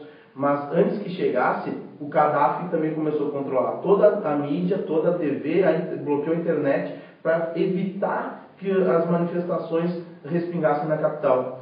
Esse conflito leva aí aproximadamente 6 meses, porém em agosto ele acaba sendo retirado, em outubro o Gaddafi é morto. E aquela cena dramática que foi filmada, né? Filmada e passada nas redes sociais. se você tiver mais do que 18 anos, você pode acessar um vídeo. Não vou dizer para você que está se preparando aí a segunda série do ensino médio, com 15, 16 anos, para você assistir o vídeo da execução do Gaddafi. Ele era um cara que aí você também tem que analisar todo o processo de ódio em relação a esse senhor. E a gente também tem que entender que, a partir daí, os outros países percebem que é possível. E isso já está respingando no Oriente Médio, isso mostra que os povos têm força. O Ben Ali, na Tunísia, foi o primeiro presidente árabe deposto por pressões populares na história. E aí a gente começa a ter isso chegando no Oriente Médio, vai derrubar o presidente do Iêmen, vai balançar algumas monarquias, como no Marrocos e na Jordânia, a ponto desses caras mudarem, não caíram, porém tiveram algumas aberturas, como o fim do regime... do regime fechado para a internet, do toque de recolher, do estado de lei marcial na Argélia. Então nós vamos ter uma série de questões que vão acabar demorando mais, durando mais tempo na Síria, que aí o Bussunda pode falar melhor. Que na verdade na Síria é um processo que se estende e não se consegue chegar a um acordo de paz, né? Mas nem derrubar o... E não se derruba o Bashar al-Assad e não se chega a um acordo de paz. Mas até antes de falar da Síria, que é o caso que mais tem se prolongado, mais dramático, o Alan, ele pergunta aqui, por que a ONU não intervém nesses conflitos? Mas, na verdade, o Giba estava falando, no caso, por exemplo, da Líbia, houve uma intervenção da França, que inclusive foi muito providencial para decolar Sarkozy, campanha eleitoral, e mostrada, existem vários interesses que fazem com que exista intervenção em uma região ou outra, e não em outras regiões. Tá? Então, por exemplo, pega o caso da Líbia, houve sim uma intervenção lá, houve essa... A gente tem que entender que a ONU, nesse caso, ela vai acompanhar o que é definido pelo Conselho de Segurança. E o Conselho de Segurança da ONU é formado por apenas 15 países e com 15 objetivos diferentes. Porém, desses 15 países, 5 têm poder de veto e eles definem o que a ONU vai decidir. Conselho permanente. Com os membros permanentes. E quem são esses caras? São os 4 vencedores da Segunda Guerra Mundial, ou seja, Estados Unidos, França, Inglaterra, e a Rússia, que assume após 1991 o assento da União Soviética, e a China, que vai ser aceita na década de 70 por ter a maior população do mundo e por ter bomba atômica. Vamos lembrar que esses são 5 países que o Conselho de Segurança deixa ter bombas atômicas. Ou seja, os 5 países membros permanentes do Conselho de Segurança são justamente os 5 países que o Conselho permite que tenham bombas atômicas, armas de destruição em massa. E aí, Alan, né, pegar o caso da Síria, o regime do Bashar al-Assad, ele é apoiado pela Rússia. E a Rússia é um dos países que não aceita intervenção dos Estados Unidos, não aceita intervenção da União Europeia e não aceita que a ONU se coloque lá dentro da Síria. E afora isso, rapaziada, existe um outro grande problema. Se a gente pegar o que a gente chama na Síria os rebeldes, quem são os rebeldes? Tem gente da Al-Qaeda, tem gente da esquerda, tem gente que só quer liberdade. A gente aglomera muitos grupos dentro do que são os rebeldes. Se, por exemplo, moçada, vamos imaginar, cai o regime do Bashar al-Assad hoje, quem é que vai assumir o comando na Síria?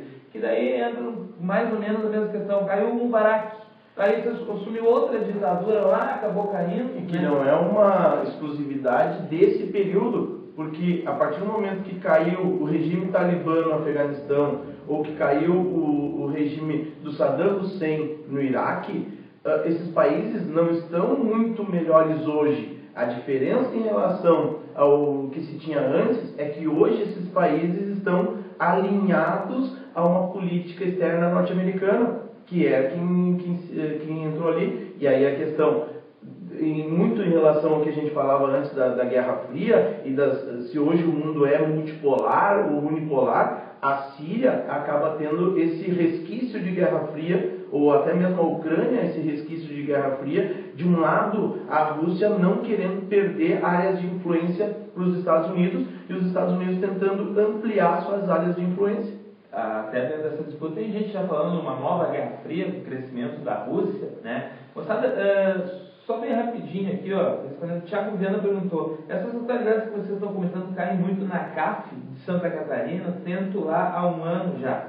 Essas autoridades são passíveis de sim aparecerem na CAF, avançada como em diversos outros vestibulares. A gente justamente fez uma seleção, hoje a gente está falando mais ou menos dos filés, né, de vestibulares de Enem. Então é muito importante isso aí sim, o Thiago. Bem rapidinho, que senão o pessoal reclama aqui, sobretudo a nossa direção de marketing, né, que fica nos xaropeando, né. E gente, mandar um abraço aqui para a Tainá Márcio, direto do Pará. Nós estamos numa ponta, você está na outra ponta do Brasil. Muito, muito legal, Tainá, que você está acompanhando a gente, curtindo a nossa page aí também. Segue com a gente e vamos lá, vou mostrar para vocês. O pessoal se manifestar ali. Para o pessoal, gente, o Anthony, que é o nosso diretor, disse para se manifestar, então todo mundo que estiver nos assistindo, dá um grito agora. Levanta agora e começa a apertar o interruptor e fazer toda a sacada do carro. Se estiver no trânsito, buzina, então. Menos se você estiver passando no trânsito perto de um hospital. No hospital, daí é feio. É feio. Mas, gente, é importante até para a gente saber, quem está participando, coloca o teu nome, coloca a tua cidade e o Estado Civil também. Não, tem um rapaz que me perguntou aqui meu Estado Civil, eu fiquei assim, relutante. Estado Civil relutante do professor Bussundo. Então, seguimos, professor Bussundo. Olha só, bem rapidinho, o Vinícius aqui perguntou direto para mim, que é um rapaz que eu conheço, né? E que, relutante. Né, rapaz, não, o Vinícius, ele namora muito bem acompanhado pela Gabi, que são meus alunos, né? Essas pessoas do norte do Rio Grande do Sul, da cidade do Teixeirinho, né?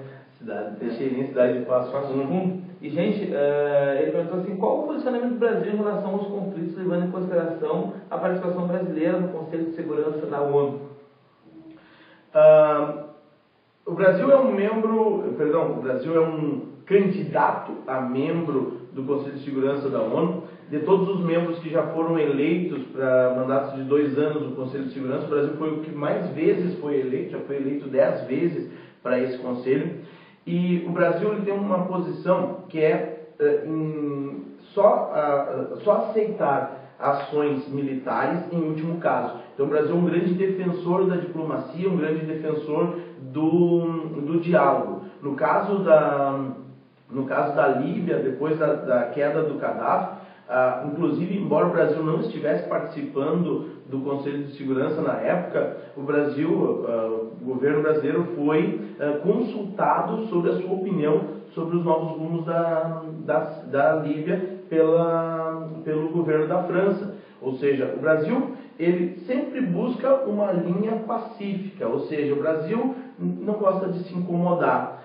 E essa é uma das medidas que o Brasil tenta buscar mais fortemente para que ele seja visto como um grande diplomata mundial, um grande parceiro. Vamos lembrar que em 2010 o Brasil consegue assinar um acordo comercial muito forte com Israel, que quase o coloca como membro associado do Mercosul, e um acordo em nome do Conselho de Segurança, um acordo com o Irã na questão nuclear. Ou seja, o Brasil consegue no mesmo ano ser parceiro do Israel e do Irã. Isso porque é um país que é considerado dentro do mundo subdesenvolvido um modelo de diplomacia. Exatamente. E lembrar, já que estamos falando do Brasil, o Brasil ainda em participação de missão de paz no Haiti. No Haiti, não só no Haiti, o Brasil ele comanda a missão de paz no Haiti desde 2004, porém, atualmente, o comandante da maior missão de paz da ONU é brasileiro. Nós não temos tropas na República Democrática do Congo, porém o comandante é um comandante brasileiro. Cuidado, pode aparecer um texto, alguma coisa falando, é um cara cedido, ele já chefiou a missão de paz no Haiti, que é considerado pela ONU uma missão de paz bem sucedida na medida do possível, já que esse é um dos países mais pobres do mundo fora da África. É a terceira maior missão de paz da ONU, do Haiti, a segunda do Sudão, que somente países africanos estão no contingente atualmente, e a maior missão de paz da ONU é a missão da República Democrática do Congo, que hoje tem o comandante sendo um general brasileiro. Apesar de não estarem as tropas brasileiras lá. Apesar de não estarem as tropas brasileiras. Então, percebe-se que o Brasil é visto como um país pacífico. Então, a medida do Brasil, claro que cada uma das questões, cada um dos conflitos é uma questão diferente, porém a medida do Brasil é sempre o diálogo. Para o Brasil apoiar uma medida militar é de fato bem raro. Vamos lembrar que a última vez que o Brasil entrou numa guerra que não tenha sido uma guerra mundial foi na Guerra do Paraguai, né? Então faz algum tempo. Olha só, Alex Salesi, de Porto Alegre, pediu um abraço. Abraço, Alex. Abraço. Contamos contigo. Gente, vamos rodar aqui, ó. Uma questão muito relevante que a gurizada estava pedindo também aí, que a rapaziada toda estava pedindo, a Rússia, né? Falando, na verdade, o urso russo aqui, né? Mostrada dentro disso que a gente estava falando justamente, estamos vivendo uma nova Guerra Fria, Giba, estamos vivendo que temos o Vladimir Putin desde 99 em poder na Rússia. A Rússia é um país bastante intolerante internamente, é um país marcado por ter a maior concentração de skinheads, de russos também, mas a maior concentração de skinheads ultranacionalistas do mundo, armamento liberado, uma grande homofobia, um país bastante, parece fechado. E que no último ano sediou as Olimpíadas de Inverno em Sochi. E um dos principais questionamentos é a lei da propaganda gay. Existe uma lei que é proibido qualquer tipo de alusão à questão homossexual. Então eles chamam de lei anti-propaganda gay. E aí, como disse o Bussunda, é um país que é um dos parceiros brasileiros nas políticas emergentes, é um país dos BRICS, e que está num momento de efervescência política, e essa efervescência política tanto positiva quanto negativamente, com vários conflitos de fronteira, conflitos internos, essa questão da Olimpíada que se mostrando para o mundo também. Então o Putin, esse cara que está ali num governo teoricamente democrático, mas que a gente sabe que tem ali os seus métodos bastante questionáveis. Então a Rússia é um lugar... Um alto agente da espionagem, né, que era Putin, e desde 99, lá vão 15 anos de Vladimir Putin no poder, né? Então a gente pode ter desde uma foto da Olimpíada de Inverno, ou uma foto da Olimpíada de Verão de Moscou, e tentar trabalhar a questão até mesmo do boicote dos Estados Unidos à Olimpíada de Moscou na década de 80, fazer essa alusão agora, de repente a gente pode ter alguma questão envolvendo a Rússia. E sobretudo mostrar essa geopolítica atual da Rússia aqui, ó, que a gente vai destacar a questão, por exemplo, da Rússia em relação à Geórgia, né, Giba? Disputas de petróleo. A gente tem que entender o seguinte aqui, ó. A gente tem aqui a região do Cáucaso. Cuidado com esse termo, Cáucaso. Vejam, aqui a gente tem a Turquia, o Mar Negro, o Mar Cáspio e o Mar Mediterrâneo. Da Turquia aqui para baixo no nosso mapa, da Turquia para o sul, nós já vamos ter o Oriente Médio. A gente fala muito do petróleo do Oriente Médio, que é essa região em rosa aqui, ó, e esquece do petróleo do Cáucaso. A gente tem que entender que o petróleo, ele é um mineral sedimentar que só se forma onde é mar. Ou região em rosa não achei nenhuma. essa região... Tá aparecendo. Tá aparecendo aqui, acho que lá, aqui na nossa marrom, aqui tá rosa aí, tá. E depois sou eu que conheço diferenças de cor. Gente, é que aqui para nós, aqui para vocês pega diferente repente estava vendo uma cor marrom e comecei a procurar rosa, mas daí está O professor Bussunda é um profundo conhecedor de diferentes cores, assim, nomes de cor. Para mim, salmão, por exemplo, é um peixe, para ele é uma cor. Para mim, telha é um pedaço da casa, para ele é uma cor. Esses dias ele estava com esmalte, eu falei, nossa, que bonito teu esmalte. Ele falou, hoje só passei uma base.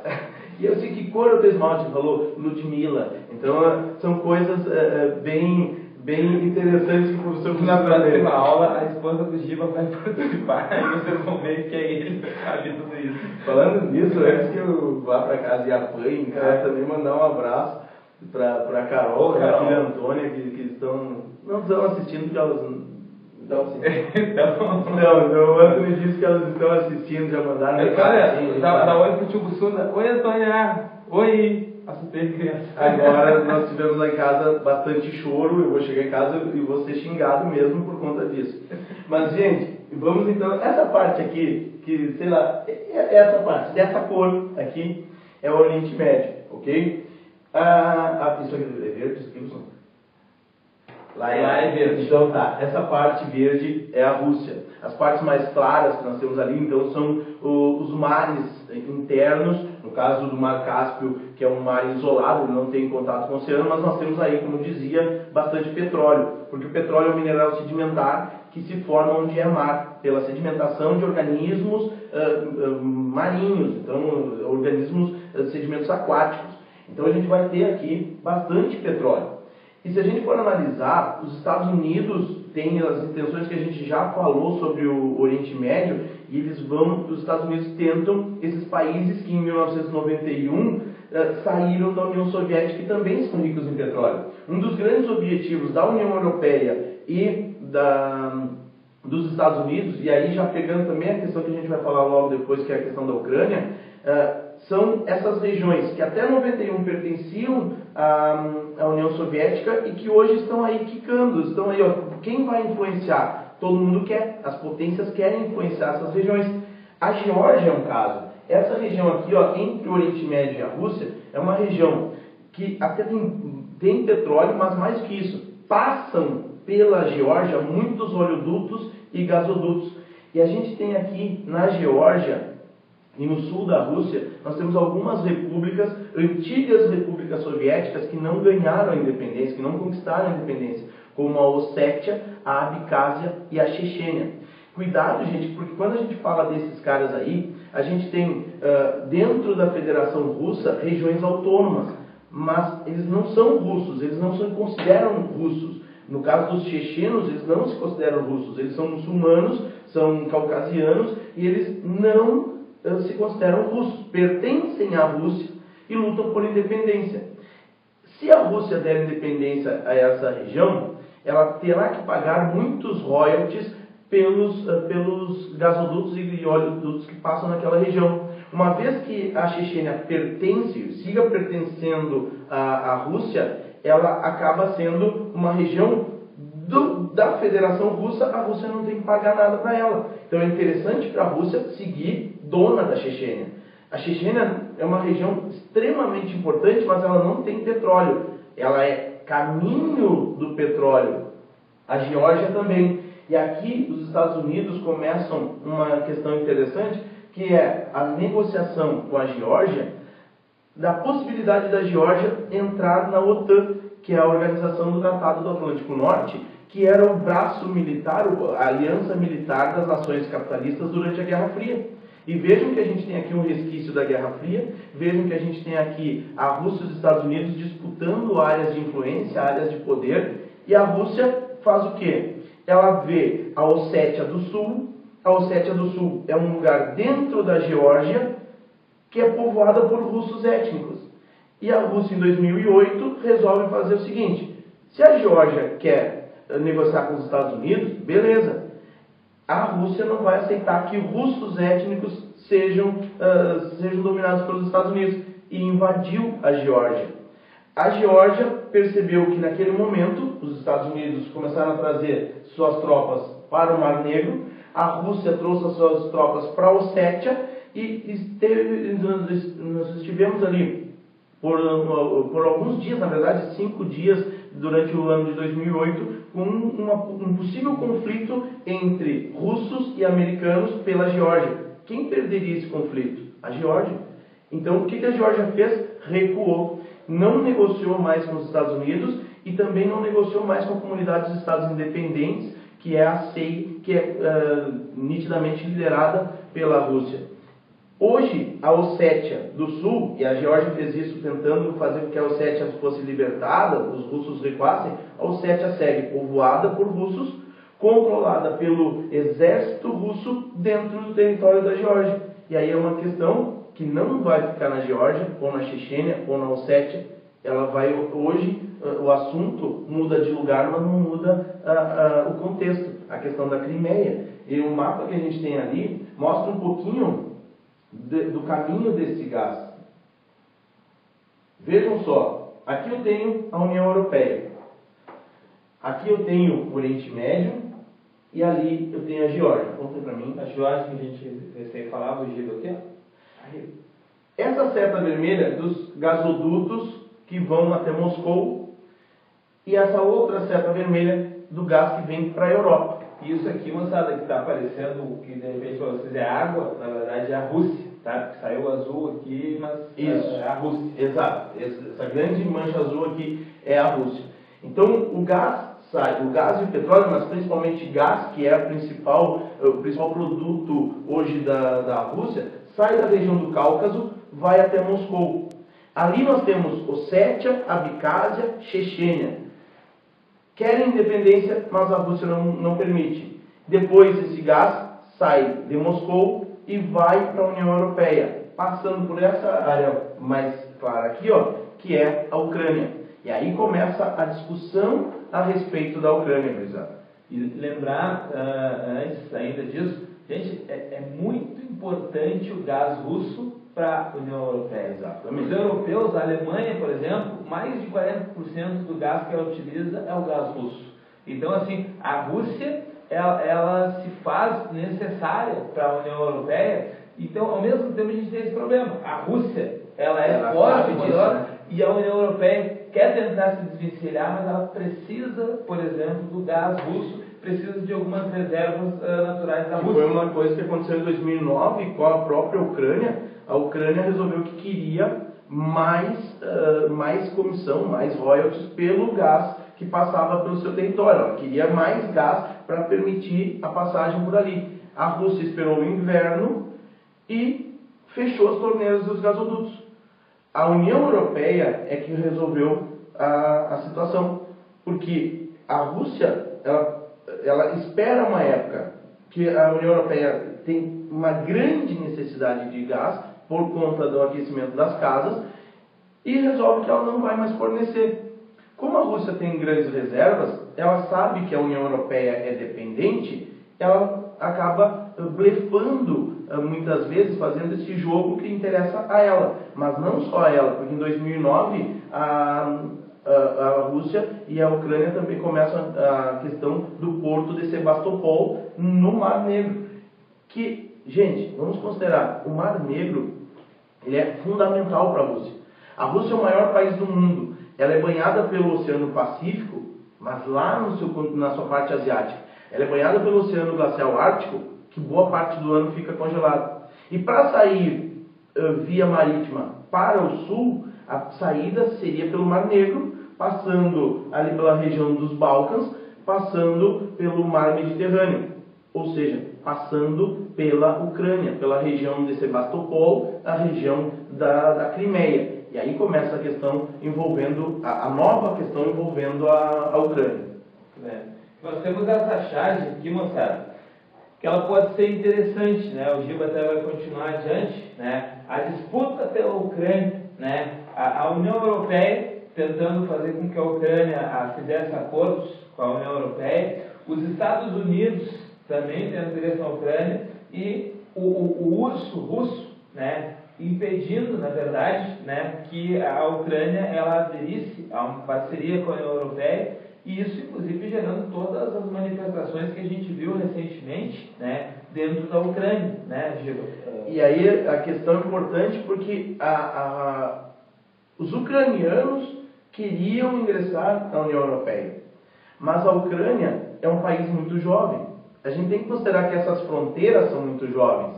A gente vive num país que tem fronteiras, embora o nosso país seja jovem, o nosso país já tem aí muitos anos de independência. A Ucrânia, ela é de 1991, ela é do final da União Soviética.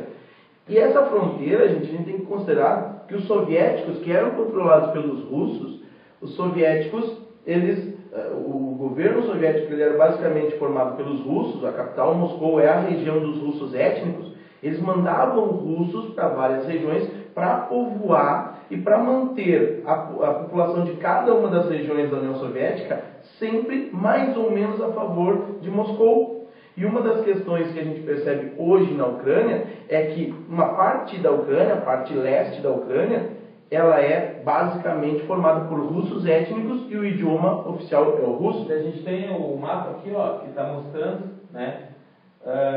Gente, ó, vocês não conseguem ler daí, mas aqui, ó, falantes de russo como língua nativa. Pegar nessa parte aqui, moçada, ó, a metade leste da Ucrânia, a gente tem no mínimo de 50% a 70%, bem ali no leste, e na Crimeia a gente tem 90% de pessoas que falam o russo como língua nativa. São russos que estão ali. E aí, moçada, todo o interesse da Rússia, não na verdade com a população, né, Gil, mas o interesse geoestratégico e aproveitando-se dessa população para garantir que tem o interesse deles ali, para fazer com que a população queira seguir o caminho russo e não o caminho europeu, né? E aí toda a crítica, porque aí o que o governo russo fez foi a mesma coisa que fez lá na época com a Ossétia na Geórgia. Vai negociar com a União Soviética, os russos, eu vou cuidar dos russos. A Crimeia quer pertencer à Rússia. E aí eles fizeram um referendo na região da Crimeia, onde a maior parte, que logicamente iria votar em favor da Rússia, acabou aceitando a anexação ao território russo. Porém, criaturas, toda vez que a gente pensar nisso, a Rússia organizou um referendo no território político da Ucrânia. E as grandes potências criticam justamente isso, porque segundo a lei ucraniana, você só pode ter uma mudança de fronteira por um referendo, um plebiscito que seja de toda a população.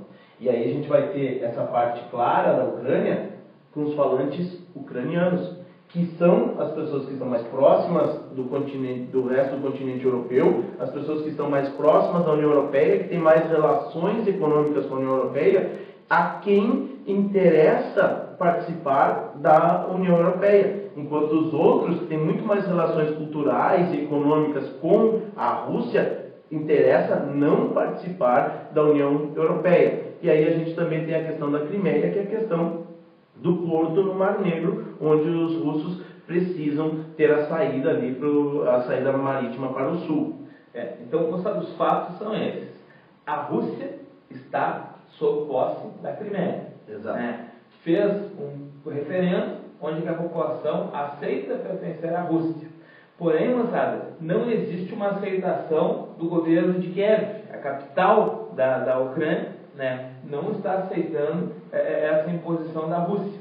Só que, moçada, o presidente, me fugiu o nome, que caiu, o Viktor Yanukovych. O presidente era pró-russo, né? Ele acaba não aceitando a participação em relação com a União Europeia, e aí vem um movimento que a gente viu na TV recentemente, viu nos noticiários, um movimento popular contra o presidente, né? E que acaba derrubando ele. Moçada, aí a gente também tem que adentrar nesse fator que a gente está vendo, a gente viu Primavera Árabe, a gente vê movimentos aqui no Brasil, na Venezuela, a gente vê movimentos na Ucrânia, e gente, uma coisa que a gente tem que ter um discernimento, tem que ter um conhecimento, não são todos os movimentos iguais, tá? Assim como na questão da Primavera Árabe, eu falei para vocês, na Síria, existe uma coalizão que envolve os inimigos do Bashar al-Assad, que são de esquerda, que são gente da Al-Qaeda, que são rebeldes que não têm exatamente um rumo, um projeto,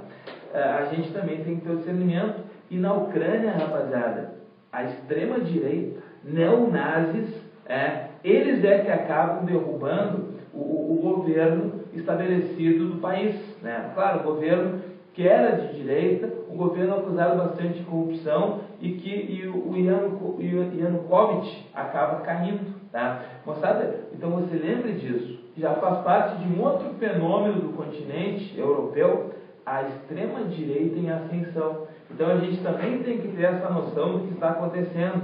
Nós temos, por exemplo, moçada, fazendo um paralelo rápido aqui, e até, moçada, deixa eu dar um aviso para vocês, a gente vai ter que terminar nossa aula daqui a pouco, porque a gente não quer atrapalhar a balada da galera, né? O pessoal quer sair, aí a gente não quer terminar com casamento de professores que saíram de casa dizendo que voltavam em 1 hora e ficaram no estúdio, né? Então a gente vai daqui a pouquinho já finalizar a aula, deixar alguns outros tópicos já agendados para daqui a alguns dias, mas moçada, olha só, a gente tem que ter esse discernimento. No Brasil, no ano passado, aconteceram movimentos, né? Começou com a revolta lá por causa do aumento do preço de ônibus e etc., que era um movimento mais da esquerda, se tornou um movimento amplo de combate à corrupção, que a gente não sabe dizer exatamente qual que era o norte desse movimento.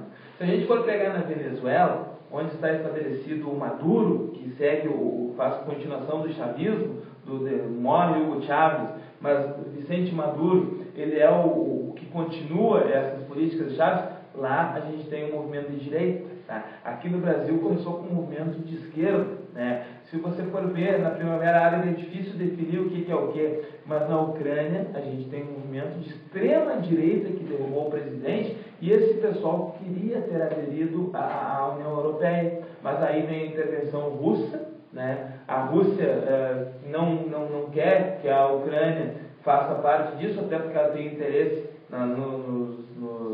na passagem de gás, na passagem principalmente de gás, né, ali na região da Ucrânia, e a Rússia acaba anexando a Crimeia. Nós temos realmente mostrado uma grande instabilidade, e isso tudo, Giba, me ajuda, isso faz parte de uma crise geral que a gente vem vendo também na Europa, desde aí da crise europeia que se estabeleceu nos últimos anos. Que é fundamental que a gente entenda, né, que toda vez que a gente tem uma crise econômica, afloram esses grupos mais radicais. E a gente tem que entender que a crise europeia, né, os chamados PIGs, né, Portugal, Itália, Irlanda, Grécia e Espanha, mas que não é apenas neles. Esses são os que têm os problemas maiores de dívidas, mas a gente tem, obviamente, questões envolvendo outros pontos. E a gente começa a ter não governos de extrema-direita, mas partidos de extrema-direita tendo votações extremamente significativas. E isso começa a se manifestar em processos de ódio a estrangeiros, de ódio às minorias de imigrantes, né? A questão da xenofobia, que é todo um problema extremamente significativo que vai aflorar, na verdade, por uma questão econômica. E aí vai ser visto como uma ameaça ao mercado de trabalho, ao posto de trabalho, e isso também pode ser um problema bastante comum nas provas. Bastante comum. Vamos fazer a última promoção, ganha uma assinatura de 3 meses, quem disser o país que é considerado o pioneiro da crise europeia que se estabeleceu, né, nesses últimos anos. Quem falar então aí no nosso chat, vai ganhar a assinatura trimestral. Moçada, olha só, a gente tem aqui, ó, cara, tu sabe que nós estamos bem, cara, nós estamos grandes, Gil, né? Temos aqui, gente, o Antônio Aquino do Ceará, a Caroline, não sei se o Luan digitou errado aqui, de Vitória da Conquista, o Jardel Coruípe do Alagoas, Thiago Viana do Rio de Janeiro, o Fagner da Paraíba, né? A Andresa de Ribeirão Preto. Nós temos também, já ia esquecendo, quem estava pedindo a nossa aluna aqui, esqueci. Ariane, um beijo, Ariane. Desculpa, eu não tinha visto, estava mandando mensagem para mim aqui. E, gente, temos uma galera aqui, ó. Moçada, nós vamos ter que encerrar hoje já, por conta do horário avançado, para vocês darem uma relaxada, assistir um filme aí, dar uma descansada, sair para balada, mas a gente promete que a gente volta daqui a alguns dias, mais aulas ao vivo, daqui a alguns dias também vai ter o Vasco com a física, o Fernando com a química, e em alguns dias também o Fausto com dicas power de matemática, né? E vamos agradecendo aí, gente, a gente teve quase 1000 pessoas nos assistindo, né? No pico, né? Então possivelmente mais de 1000 pessoas, porque uns entraram e saíram, outros entraram depois. Então, moçada, a gente não tinha previsto para a primeira aula essa audiência toda, a gente tinha uma meta assim, estourando de 500, mas a gente viu que tem muita gente que quer passar. Tem muita gente que está usando o sábado à noite como um período de conhecimento, né, professor?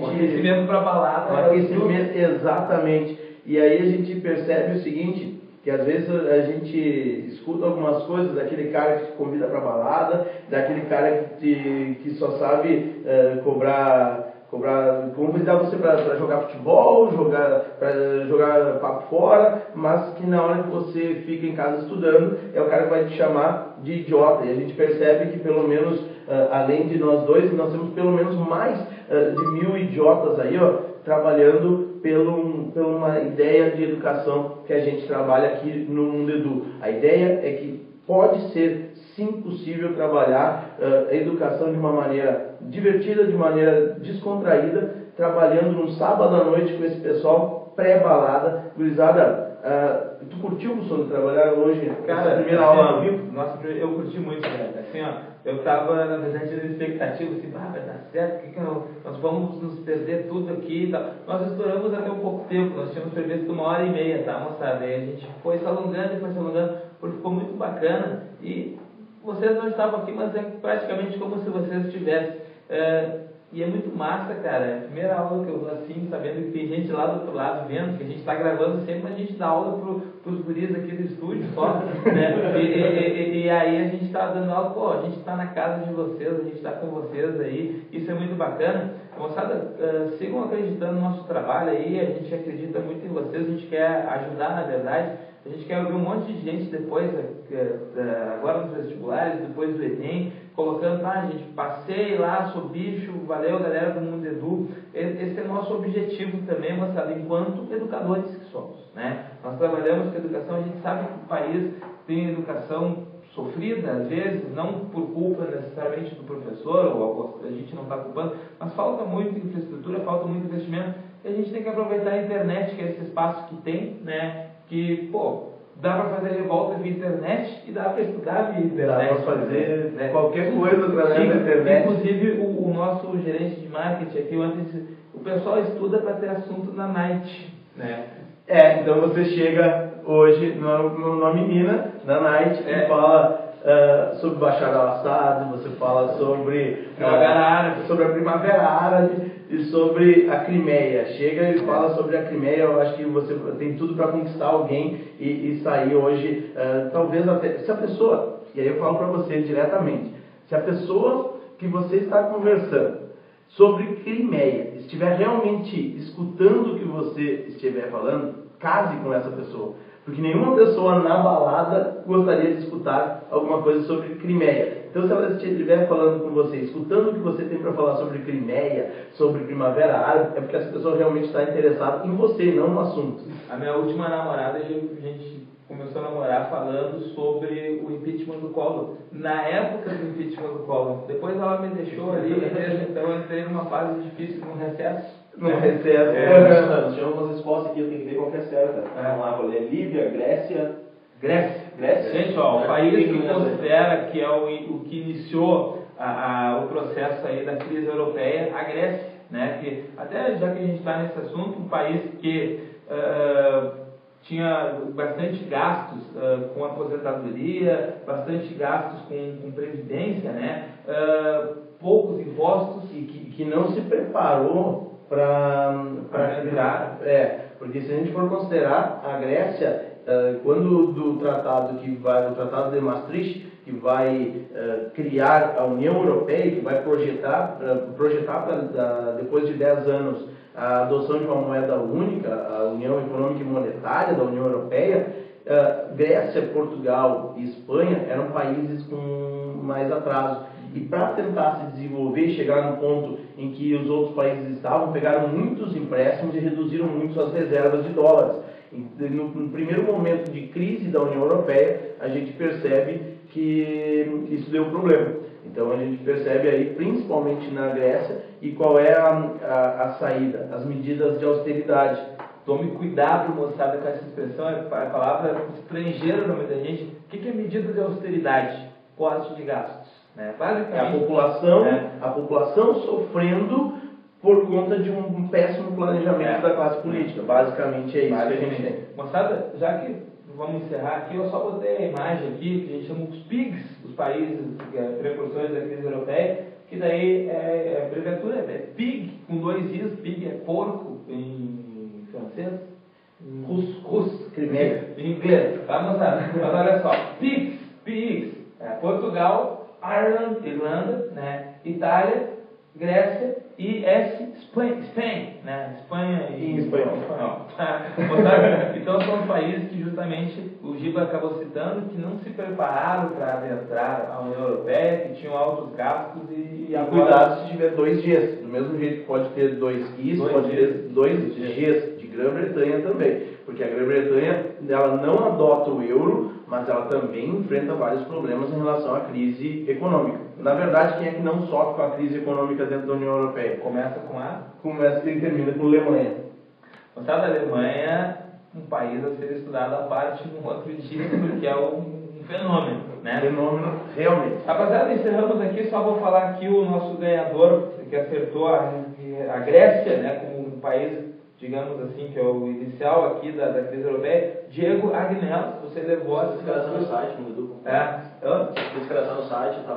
Diego Agnello, você se cadastra no site mundoedu.com.br, entra com a tua conta do Facebook ou com e-mail, a gente vai identificar teu nome. O outro ganhador lá também chegou a falar com o outro ganhador, o Pedro, daí é só se cadastrar lá, os ganhadores a gente libera a assinatura automática. Se você não ganhou, assine já, e você leva agora física, química de brinde, além de levar esses 2 rapazes fofos e bonitos para a sua casa.